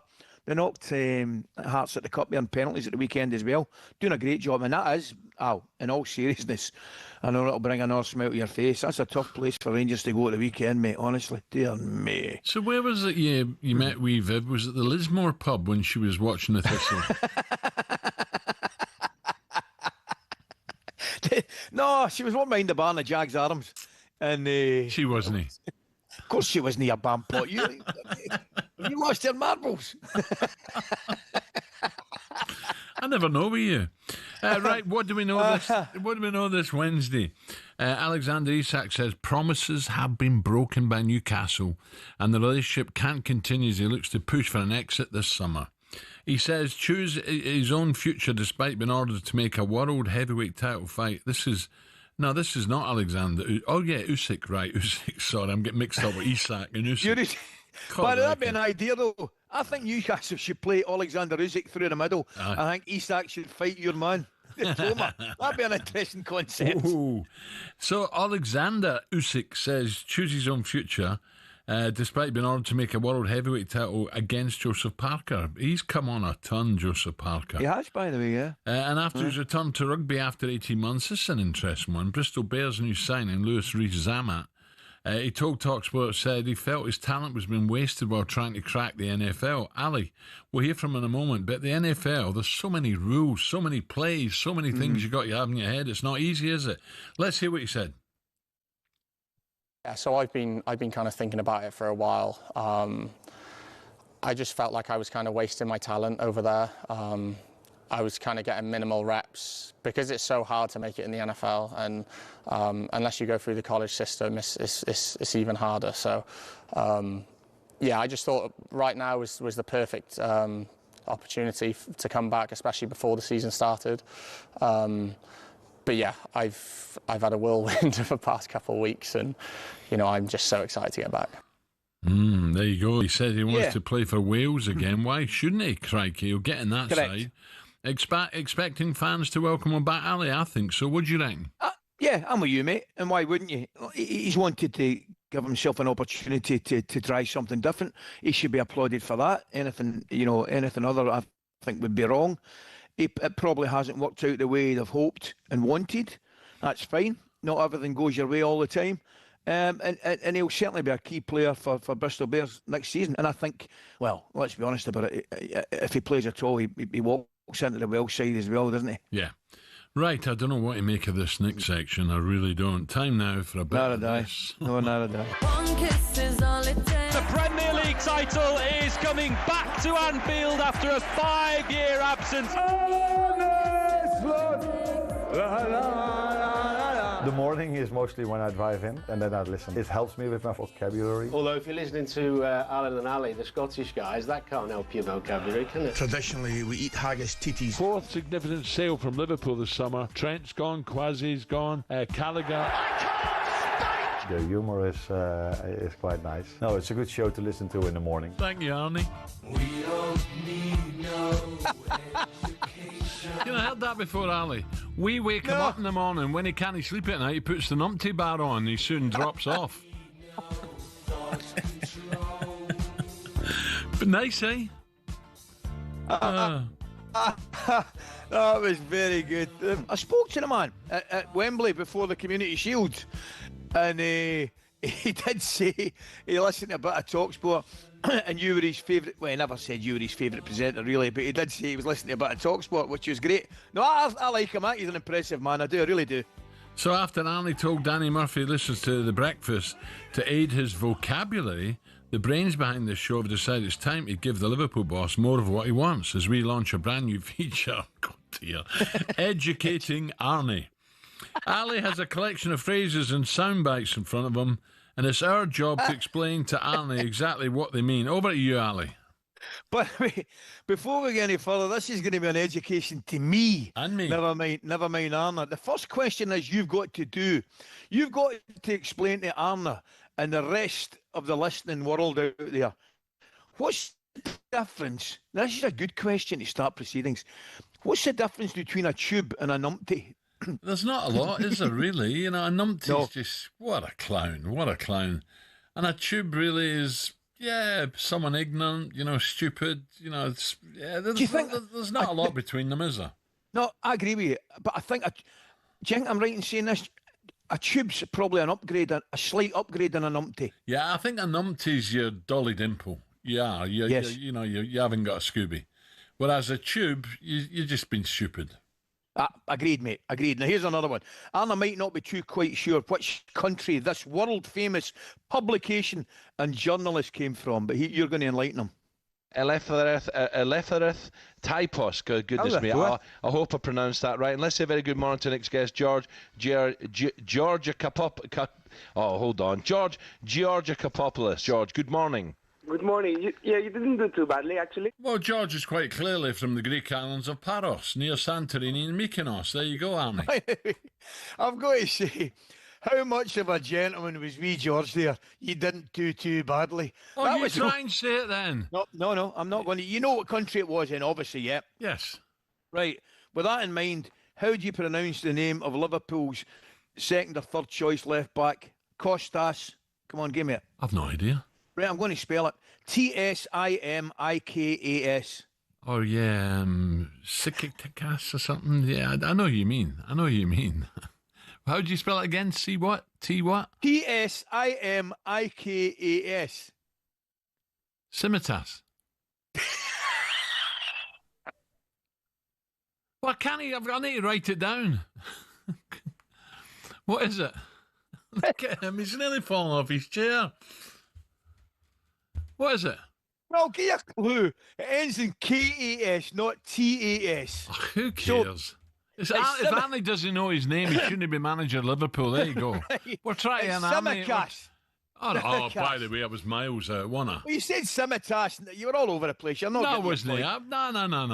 You're all over it. Right, another one. There. Hold on. Right, you've got to explain to Anna and the nation, what does away you go mean? Oh, you must know that. Huh? Well, it's like last night at Ibrox, innit? I'm not watching this. 20 minutes gone, we're 3-0. Away you go then. And away they went. There you go. How about that? Right, that'll do. And finally, he spoke to me at Wembley, and what he wanted off you was your trademark. How to make one of your trademark noises. Here we go. Snap, crackle, and... Right, explain to Arna how you do that noise. Oh, wait, you tell me they don't drink champagne in Holland?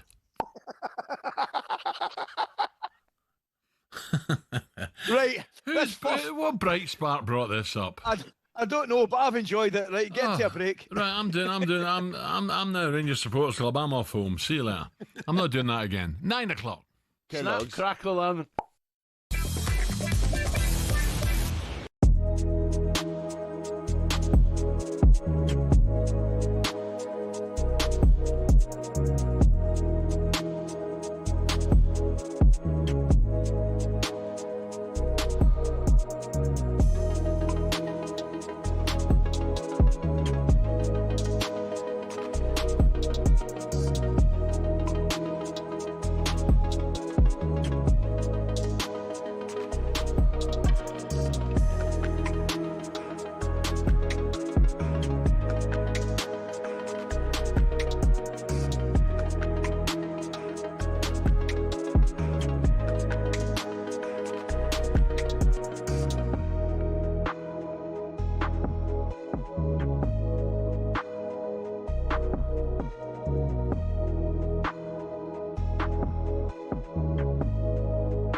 after football. For a lot of players, it means going into punditry. Some turn to coaching or working in the game in other ways. But what about the rest? Some former footballers turn their sights away from the game, and there are a few big surprises. First up, from rainbow flicks to pancake flips. Ex-Chelsea and Southampton defender Ken Monku switched up his footballing career to buy a Dutch pancake house. He bought out the shop, which had been his favourite pancake spot as a child, and before long he was mixing the batter and getting behind the stove. Next, Everton legend Thomas Gravesen swapped out the high stakes of the Premier League for those of the poker room. He made over 150 appearances for the Toffees and won the Scottish Premier League with Celtic. Turned out the Danish international was pretty darn good at poker. He racked up a reported £100 million from his Las Vegas adventures.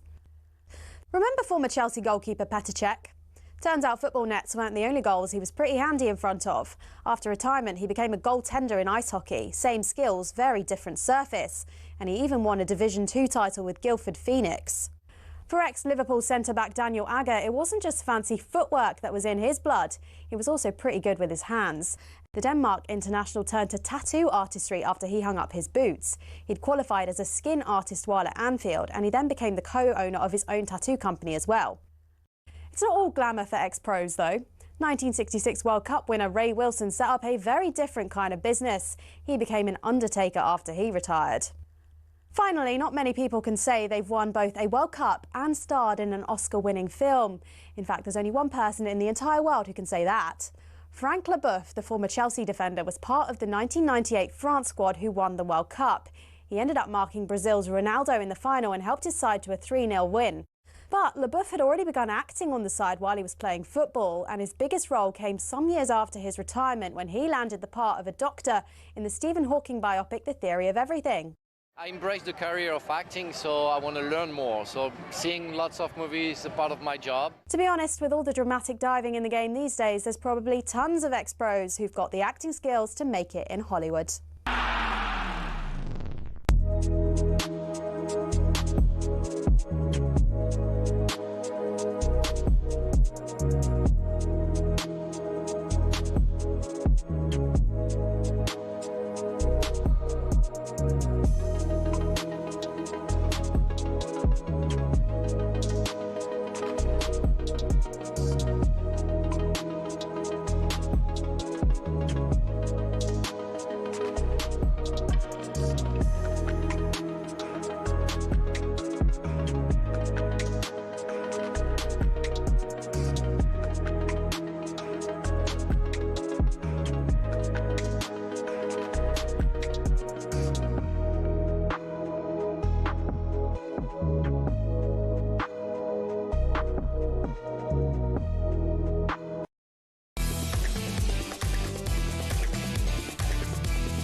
Okay, 5 minutes past 9 o'clock, talkSPORT Breakfast with me, Brazil, Ally McCoist and Arnold Clark. Build your own cardio online, all with a few clicks. They make buying your next car easy. Right, it's all about Newcastle and want-away man Alexander Isak after last night's bombshell statement.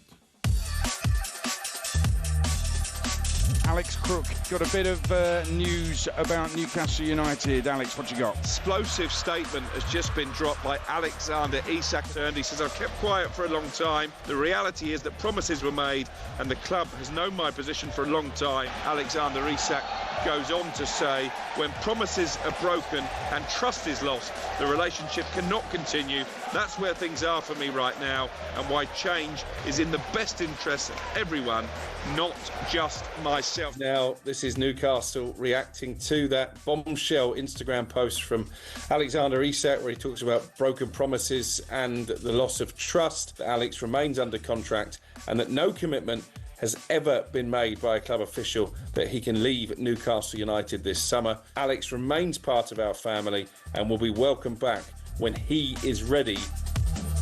Well, at least we've heard from Isak now. Join us now this morning is former Newcastle midfielder Lee Clark. Lee, a very good morning, Lee. Morning, Clarky. Morning, lads. How are you? Oh, we're good, Lee. We're really good. I'm glad we've got the other side of the story now. You know, Isak saying, no, I was promised I could go. Obviously, Amanda Staveley and the people before, whether they promised them that or not, who knows? It's not in writing, I believe, so who knows about that?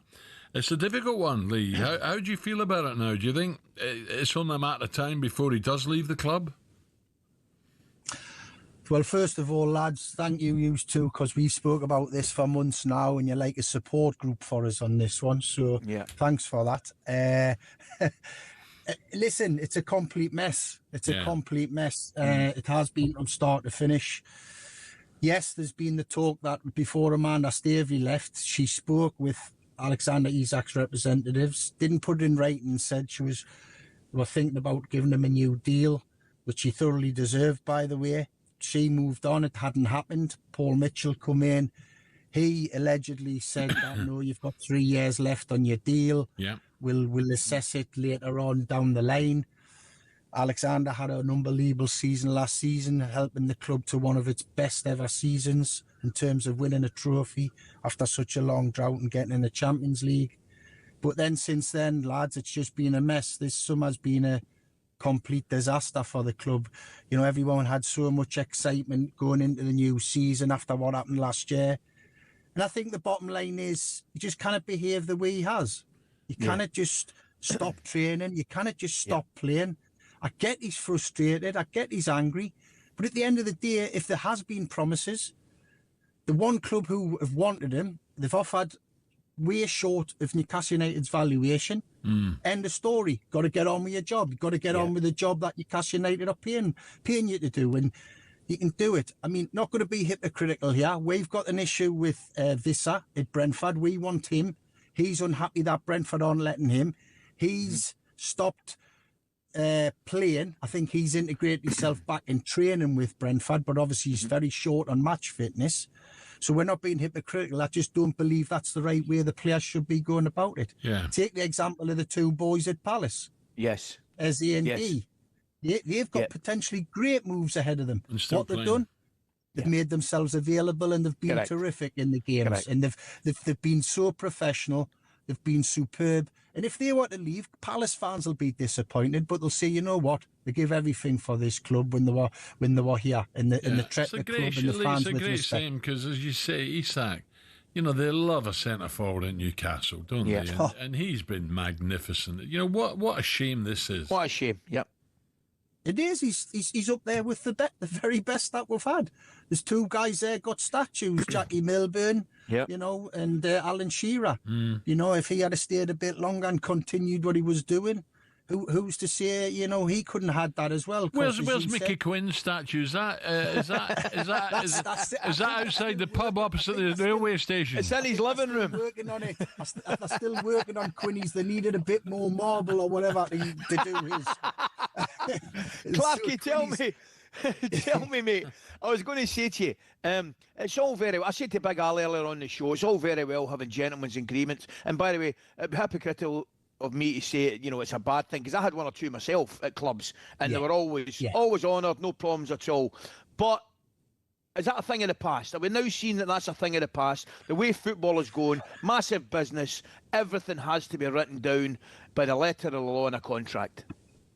I think you're right, Ali. But even still, even if it is a gentleman's agreement, Liverpool are still miles off Newcastle United's valuation. Why are we going to give them away cheap? We're talking about them being one of the very best in the business, a potential another number 9 Geordie legend to go with the two I've mentioned. There's other ones who, you know, wore the number 9 jersey unbelievably. So why are we going to give them away for 110 million? Put the offer on the table, what the club want, which apparently it's 150 million, and then see what happens then. But you know, it's you just get training with your teammates, get playing, show your professionalism, go and just carry on scoring goals. But it's been a mess. How it's been handled, You know, it must be awful for Eddie Howe in this situation. Oh, He's got his, absolutely. Got his top, Absolutely, got mate. his top striker coming into the building after the other players. You know, they played quite well on opening game at Villa Park, but they didn't have that natural striker to finish up the opportunities that they did create during the game. It was glaringly obvious. It must be so frustrating. Lee, tell me, mate. I was at the game on Saturday, and I, as I said earlier, I thought Newcastle were a better team, probably deserved 3 points. But there's a train of thought that there's probably too much water under the bridge for Isak to go back in. And listening to a lot of the Newcastle fans, I had a good chat with them. A lot of them are rightly and pretty upset about it. Do you think there's too much water, or do you still think there is a way back? I think you always hope that there's a way back, because there's been instances in the past, Ali, with certain players and clubs where it's come back from, positions like this. Has it been as bad as this? I'm not so sure. Newcastle fans just live and breathe. They love their football club. And when people try and become bigger than that football club, it becomes a problem. You know, they adored Alexander Isak. They've shown that displeasure at what he's doing. It'll be difficult, I've got to say. Impossible? Nothing's impossible, and you never be surprised by anything in football, but I think it's going to be very, very difficult. By the way, before we move on to the next segment, I've got you've got a lot of love for this club as well, the both of you. Second top of the table, Sunderland. What about that? What a result, first game, eh? Great, aye, fantastic result, fantastic. that is their start of the season was being unbelievable. Do you know what I've got to say about them? Because I know the history of clubs coming up over the last few years has been not so good, going straight back down. They've given themselves a real chance. They've had a good go at it, by the way. They've went and splashed the cash. They've went right. If we're going to fail, we're going to fail trying. And that's, as a football fan, that's all you can ask. And the club have been superb in what they've done. They've brought players in and they've given themselves a go. And what they've done is, you always like to start the season well, and that couldn't have been better for them. Yeah. I'm ashamed, Clarkie. I think it's a brilliant start for them. I obviously close to my heart. I've got them staying up. I hope they stay up, and we've got a few North East derbies to look forward to as well. You can't beat it, mate. No, it's going to be great. Absolutely. And then Quinny might dust the boots off and come back and play for me. Lee, nice one, pal. See you later. Take care, mate. See you, lads. Bye. See you, mate. If I was going to say West Ham, they've got Chelsea next up, Ali. They want to get something out of that, don't they? I know. Not easy. I mean, I watched extended highlights of the game at the stadium at Sunderland, and they weren't without their chances. They had their moments, West Ham, but that's a really concerning result. It really is. 2 crosses into the box, 2 headers. Yeah, it's going to be interesting to see what happens there. Newcastle fans, give us a call this morning. Is there any way back for Isak? How disappointed are you that he's chosen his path? You've heard his side of the story now. 03717 22 3344. Give us a call and have your say. Coming up, so Garnacho, will he be a Chelsea player by the end of the window? We read today he's turned down Bayern Munich. He wants to go to London, to Chelsea. We'll find out next.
Technologic. Technologic. Technologic. Buy it, use it, break it, fix it, trash it, change it, mail, upgrade it, charge it, point it, zoom it, press it, snap it, work it, quick erase it, write it, cut it, paste it, save it, load it, check it, quick rewrite it, plug it, play it, turn it, rip it, drag it, drop it, zip and zip it, lock it, fill it, curl it, God, Ricky. You and I might not be quite up to speed. Is it, what's that band? They did number one, didn't they? Daft Punk? Daft Punk, aye. I think so. They actually had a couple of good ones, but I'm not having that one. So you and I might not be quite up to speed with all this new technology, Ali. I'm sure you're ahead of me. But I'm not sure we get caught out like this person. Now, this is a 75-year-old guy from China. He took love in the digital age a little too literally. Zhang fell head over heels, not for a person, but a pixelated AI woman robot online. Right, he's 75. Her smiles were robotic, her lip sync a total mess, and yet Zhang was convinced she was real, right? She was real. His husband, his kids had to step in to explain what AI is, but he'd already fallen in love. They couldn't talk him out of it. Needless to say, he's no longer with his wife, who asked him for a divorce. How worried are you that you'll not know what's real and what's not soon, and wee Viv's going to tell you, see you later? There's the door. I'll tell you, I know it's not real. You're not real. That's what's not real. You've absolutely tortured me this morning, and now you're trying to get me into trouble with AI, and I'm staying well clear of it. The only thing I would say, see with the AI woman robot online, I mean, she's not going to give you a hard time in the morning and at night and that for not doing your work and that, is she? Surely you can just bring that kind of woman out. You're going to have a stick from Wee Viv as well then at the moment? No, I'm not as bad. I'm not getting as bad as off Wee Viv as I'm for you today. That's for sure, by the way. She's a breath of fresh air. I'm only reading what's down here. It's not me. No, I'm the same as you. In all seriousness, you and I both, I'm not happy with this AI. I'm worried about it, man. I am. You must be worried about it as well. It's only a matter of time before you and I are replaced by a couple of robots. Try a couple of weeks. So there's just a few weeks left of the transfer window, so it's time for a wee bit of this.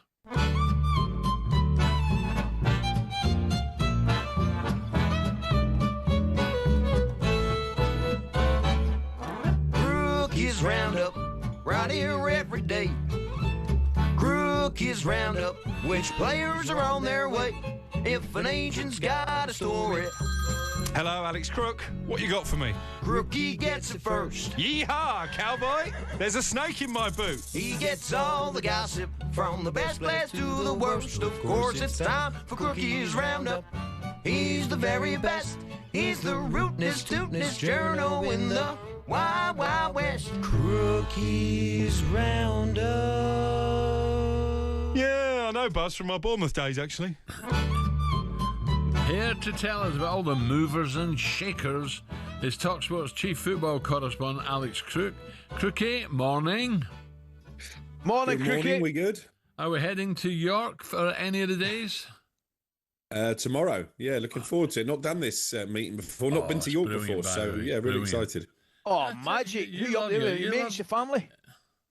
No, just me tomorrow, but actually I'm going racing 3 times this week. I was at Windsor with the wife on Monday night. We got the boat over for their evening meeting, got York tomorrow, and then Goodwood on Friday night with their big fireworks display. I hope you get a good I hope you get a good contract here, by the way. You know, you spend a lot of time racing, Crookie. Good on you, mate. Good on you. Right, tell us more about the ins and outs. What do you make of Isak? His statement now saying he was promised, they've let me down.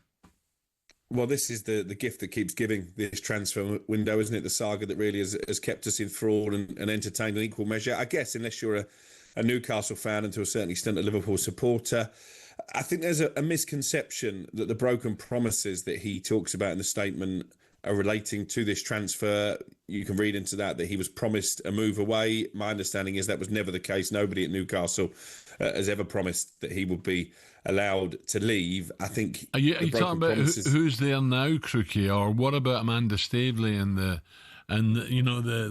team that have left Newcastle now? Maybe they promised him it. How do we know? Well, they promised him a new contract a year ago, and obviously that never materialised. Amanda Staveley left the club. Paul Mitchell came in as sporting director, looked at the fact that Alexander Isak is already Newcastle's top earner, is under contract until 2028, decided it wasn't a priority. And I think this has been festering with Isak ever since. And obviously it's come out in the manner it has because Liverpool have had that bid rejected. And obviously he wants to make the move to the champions. What I can tell you is that I think this statement from Isak may have worked against him. I think it's only strengthened Newcastle's resolve that he won't be sold unless they, A, get a suitable offer, which they feel they haven't so far, and B, unless they could source a replacement of their own, which has been very difficult to do in this window. They tried for Hugo Ekitike, but obviously Liverpool came in and stole it from under their noses. They tried very hard for Benjamin Šeško. He ended up at Manchester United.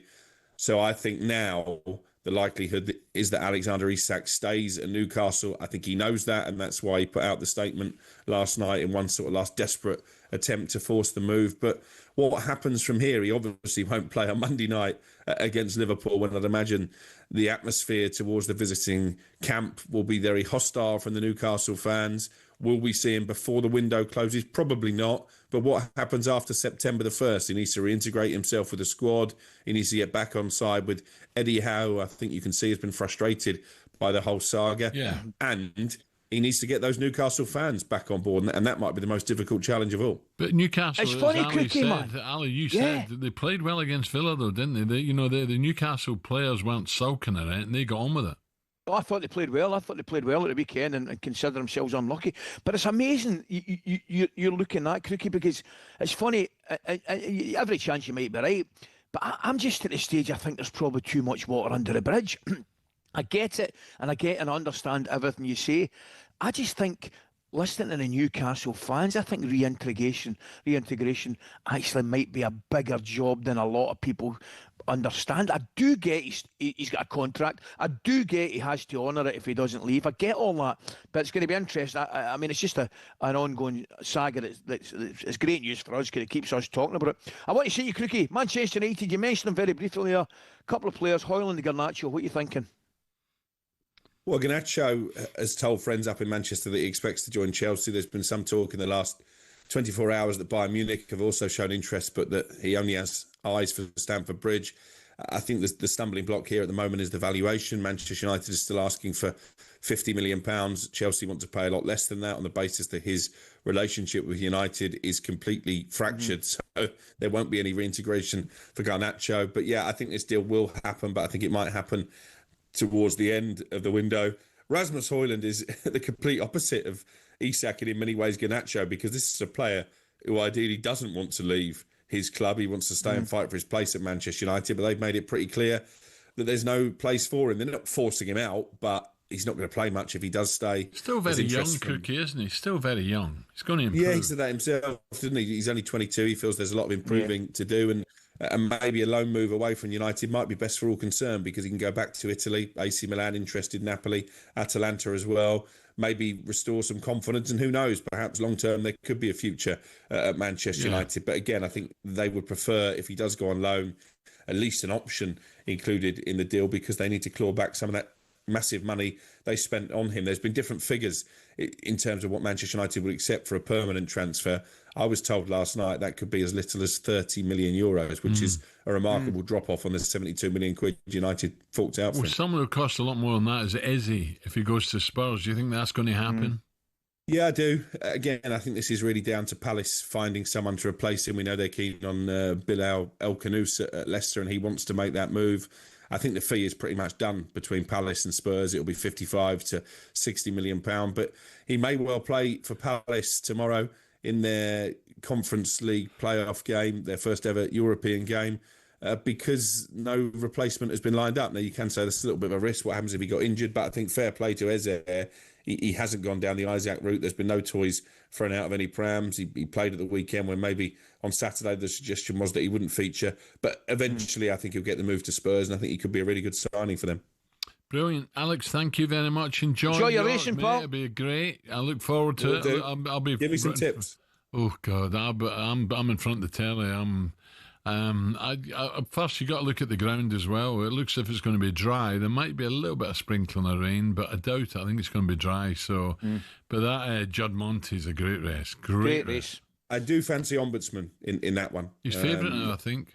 Yeah, he's been backed into favourite, and I think with a weight difference, I think he might just get his revenge. Okay, Alex Crooks, thank you. Right, Enjoy, coming up 9:30. Coming up, it's time to turn our attention to Celtic. Back to Champions League action tonight. Martin O'Neill joins us next.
Corinthian Casuals are a team in the Combined Counties League Premier Division South. Despite that, they're one of the most important clubs in world football. Here's why. The club was formed in 1939 as the result of a merger between Corinthians FC and Casuals FC. Now, Corinthians FC were founded in the late 1800s when the FA's top brass were absolutely sick of getting pumped by Scotland every time they played them. As a result, Nicholas Lane Jackson set up an amateur side which would bring in the best players who could all play for the national side. And it worked. It wasn't long before England were dominating the international fixtures they played, and it was largely down to Corinthians. In fact, in 1894 and 1895, they played consecutive games where Corinthians provided the entire England 11. But the thing is, the players refused to play professional football. They didn't believe in it. They wanted to spread the values of sportsmanship, competition, and played for the love of the game. It also helped most of the players were Oxbridge graduates who didn't need the money, but instead of entering league and cup competitions, they played exhibition football and toured the world, bringing the beautiful game with them. Think of it like the Harlem Globetrotters of football, and it was this which spread the game throughout the world and made it so popular. Most famously, in 1910, they travelled to Brazil, and the locals in Sao Paulo were so impressed they started their own team under the same name. Yes, the same Corinthians who won the FIFA Club World Cup in 2021, one of the biggest clubs in Brazil.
Crawl with heart rolling ahead, 2-1 Rangers. Rangers 0, Club Brugge 1. 2-1 Rangers. Rangers 0, Club Brugge 2. Crawl with heart rolling ahead, 2-1 Rangers. Rangers 0, Club Brugge 3. 2-1 Rangers.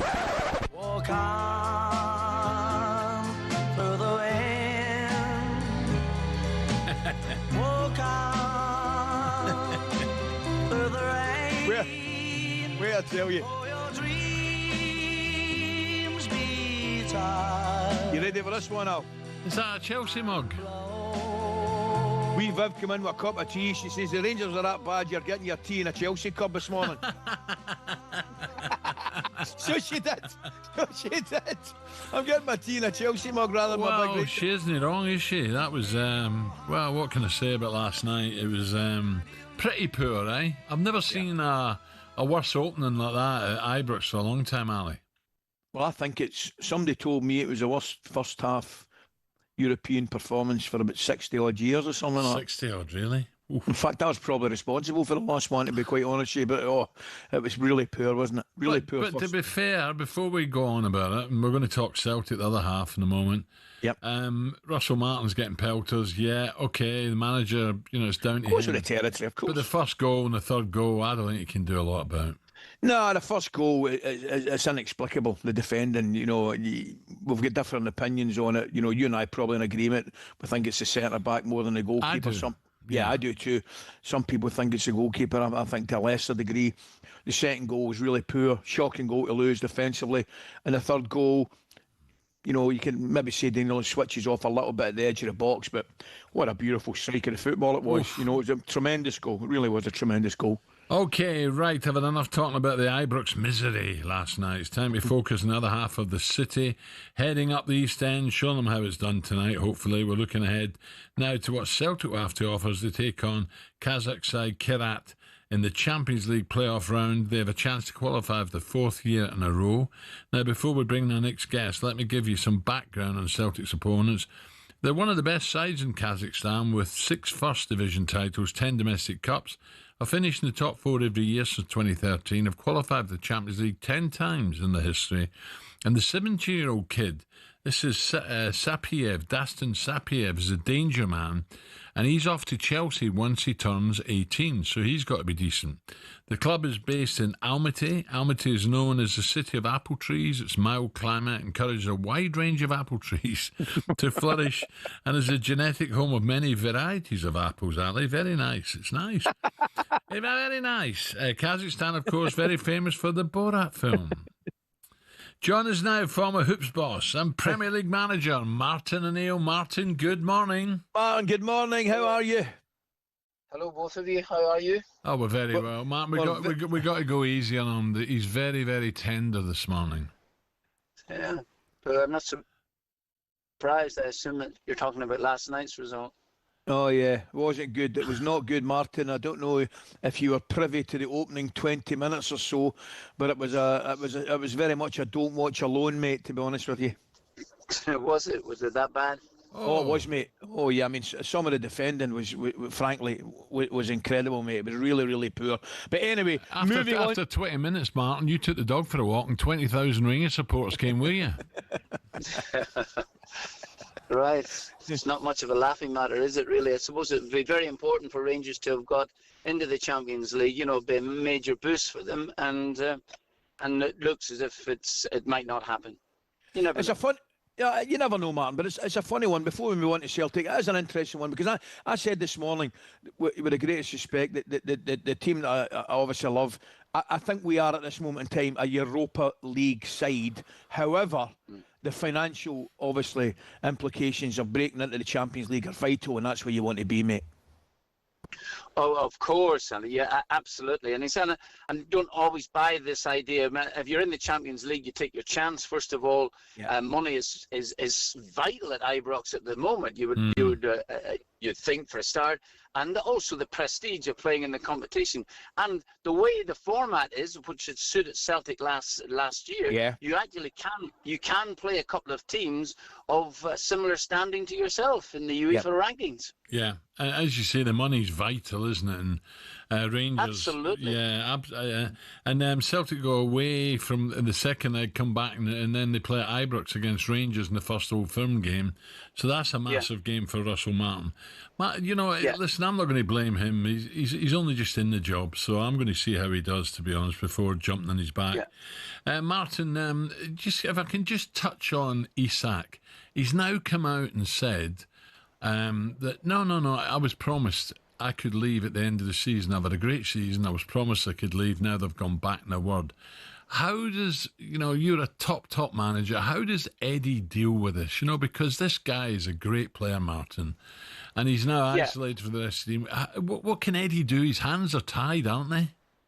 Yeah, well, first of all, Alan, we're talking about promises. Promises, unless it's written down, promises, promises in football, they don't actually go together. So, but what I'm saying is this: if that's the excuse that he's thrown out, that he's been promised certain things, then that's up to him and the football club at the end of it all. As from a managerial viewpoint, it's so debilitating really for you. You're looking at your top player. Any player that's going to play regularly for you during the course of the season, you want them ready for the matches, and there you have your top player looking to get away, starting the season off without him, and he's still in your building. That's the ironic thing about it. He's not gone, and then you're hamstrung as well too, because you're not being able to go into the market. I assume Newcastle, because of the PFI rule, the rules that they can't go into the market until someone leaves the football club. I'm not sure about, but you would think that would follow, and therefore you can't do the sort of business that you would be hoping to do. But naturally, you want to keep the player.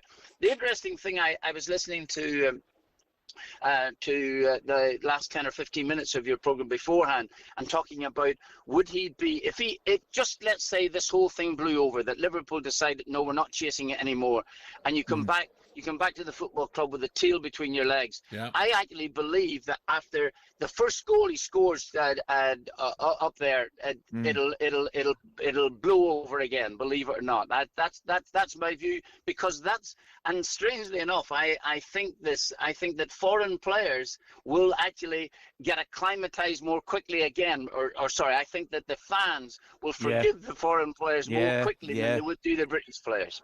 That's a brilliant point, Martin. It really, really is.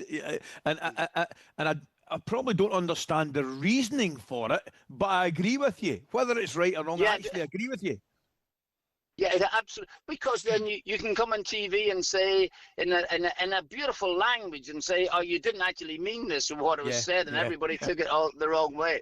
And so that's one thing. But I honestly think that the foreign brilliant players are forgiven more quickly than the great British players. However, listen, that's beside the point. Here's an interesting one. I asked the two of you: if Liverpool and his ex-agent started all this proceedings, do they not have some sort of job to see this through then at the end of it? Yes. And that's why I actually think it will still happen, Martin. I don't think it's. I do, mate, and it's only for the reason now. And football, as you know, is never logical. But I just think it makes more sense for all parties now. I think. I actually think. But Ali, 110 million. Newcastle said he's worth more than that. He's not going for 110. But I think Liverpool will come back, and I think they'll increase the offer. I mean, as I said earlier, I don't know whether Martin agrees. I don't think it's impossible for him to go back to Newcastle, but I think there's an awful lot of water went under the bridge. And I think the easiest solution now is for Newcastle to get an acceptable bid, the player to move on, and Newcastle to get a replacement. Yeah. That's true.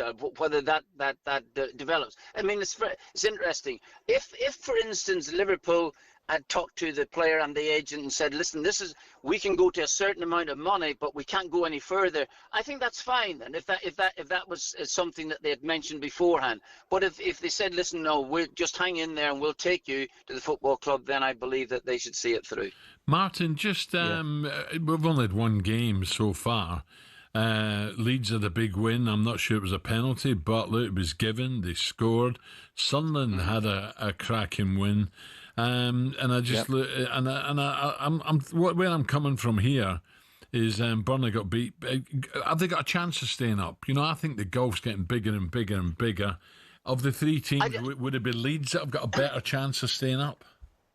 Well, the way I looked at it for a start, I'm absolutely delighted that Sunderland, I don't know the players that they signed. I'm not even sure that anybody did really, but they made an effort to bring players into the football club, because the side that went up, a great effort and all as it was, wouldn't have been good enough to have stayed up. Here they've given themselves a chance anyway. There's no doubt at all about that there, and that's brilliant news. Leeds United, you always feel, because they are Leeds United, that they actually deserve to be in that league, and you feel, and it hasn't happened in the past season, but you almost feel as if the crowd can pull them through at the end of it all. And Burnley's Burnley. Burnley's going to be difficult. It's going to be really difficult. Sean Dyche was there some years ago, did wonderfully well to keep the side up. Then they went down again. Obviously, Vincent Kompany came in, did brilliantly to get them up, but it's been yo-yo, and that's the point. So, but I don't think any of these things should really daunt them, because they've been there before, and they'll give it a go. But it is, you're right, Alan, has been proven the last number of seasons. It is very difficult for the side going up to stay there. Good win for Spurs, and even in defeat, I thought Manchester United were much better than what we witnessed last season. A lot of the games, there seems to be an injection of urgency, pace, and I like one or two of their signings. I think United are in for a decent season. You keep the boy Cunha's head right. I think he's a top quality player. I do honestly. I think he can go past players. I think he sees pictures, and he is. A lad from Brentford, Mabuemo, I think he's a decent player, absolutely. But the problem, sometimes you feel you're adding 2 or 3 players when you probably need a bigger overhaul. That's the only problem that I would have with it. Let's say a couple of those lads pick up injuries again, and then you're almost back to the same squad again. So that would be the difficulty. But it's Manchester United. Heaven's sake, God, they should be able to put this right. Martin, always great to talk. Thank you for your time. Great to talk to you, Martin. Thank you. Cheerio, both of you. Martin and Neil there. Okay, right, coming up, we're nearly at 10 o'clock, 9:46. Coming up, Ali has to finally give us the answer. He's now beginning to waking up. He's been struggling for most of this morning. I don't blame him, because that was living in the dentist for I'm going to get my cards on the table. I'm putting my cards on the table right now even. I knew that I was in for a tough morning, right? I knew. But you had no idea, Monsieur Poirot, Hercule Poirot was coming in. You've battered me. I've took about 4 or 5 standing counts, but you can't knock me out. I'm still here. I was lying in bed last night, and Joe said, "What are you giggling at?" And I can't tell you. She said, "What are you giggling at? You're like a wee schoolboy. What are you giggling at?" I can't wait for tomorrow. I thought I'd get more of Jean-Claude Van Damme and a wee bit more of Tintin, but Poirot is acceptable. Yeah, I knew he'd be involved somewhere along the line. Ali has to finally give us the answer he promised us at 6:30 this morning. Who's the bigger Premier League legend, Thierry Henry or Mo Salah? This comes after Mo won a record 3rd Player of the Year award at the PFAs last night. Don't go away. Coming next.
Yes, it's back. It's back. The NFL, and Ali's a Jet, isn't he? A Jet. I think. No, Ram. Oh, a Ram. Yeah, Ellie Ram. Well, give us a quick NFL comms and screen touchdown, Ali. Come on, give us it. Right, well, I can't do it as well as you. Oh, away you go. No, you were brilliant at it. You gave it the old touchdown. I mean, you were brilliant at it. I mean, I'm a poor man's Alan Brazil, really. You nearly broke your jaw there doing that. And it comes out the side of the mouth. The secret is it comes out. Doesn't come out front. It comes out. Touchdown. You're just scared to say Hail Mary, aren't you? Hey, you're taking it too far now. Right. Hey, Big Lofty's on tomorrow. Terry Butcher tomorrow on the show with Glenn Hoddle. Oh, brilliant. Yeah. How's the big fella doing? Good. Connor Cody as well. So we got another big show on. The problem is we got Gabby. Ah, well, you can't have everything, can you? All right, Gab. Right now, the NFL returns to Wembley in October as the LA Rams take on the Jacksonville Jaguar. And we have a huge competition to win VIP tickets. That's right. We're giving you the chance to win 6 seats in a private box at Wembley. Full hospitality plus $5,000 spending money. And I'm not talking dollars either. Here's how to enter. 18 plus, UK excluding Northern Ireland. For a chance to win, text the word cash to 83338 and you're in the draw. Text costs £2 plus 1 standard network rate message. You must have the bill payer's permission or enter for free by calling 0330-880-3338. All entries must be received by 25th August at 11 p.m. This is a talkSPORT limited promotion run on talkSPORT, Talk and Virgin Radio UK stations. See talksport.com for terms and conditions. By the way, Leon Bailey joins Roma on loan from Aston Villa. Saw that. Breaking news there. That's another one away, isn't it? I know. So on to Mohamed Salah, won the PFA Player of the Year for a record 3 times. Third time last night. Yeah. Does that make him the greatest player in Premier League history? Does it? Earlier on, we got it down to Henry and Salah, maybe Dennis Bergkamp. Ali said he needed time to give us his answer. So Ali, Thierry Henry or Mo Salah, who are you taking? Oh, man alive. It's like been offered 2 of the best presents you could wish for, but you can only pick one. Do you know what I mean? That's what it is. That's exactly what it is. And, oh, man. Much as I love Salah, I do love Salah, but I'd probably just go for Henry, mate. Would you? I really would. I mean, yeah, but I can understand people saying no and giving me reasons why they'd go for Salah. But I just absolutely loved watching Henry. I mentioned to you earlier, Al, it was like watching a top-class thoroughbred. Do you know what I mean? Athlete. Yeah, I'll never forget it, mate. I was pitch side in Bernabeu for Arsenal versus Real Madrid, and I will never forget what I saw. He went by Roberto Carlos, and it was like an Olympic sprinter, mate. I mean, never been blessed with great pace myself. I watched him go by Roberto Carlos, and it was a wow moment. It was an absolute wow. I've never seen anything like it, the acceleration. Listen, clearly a lot more to his game than that.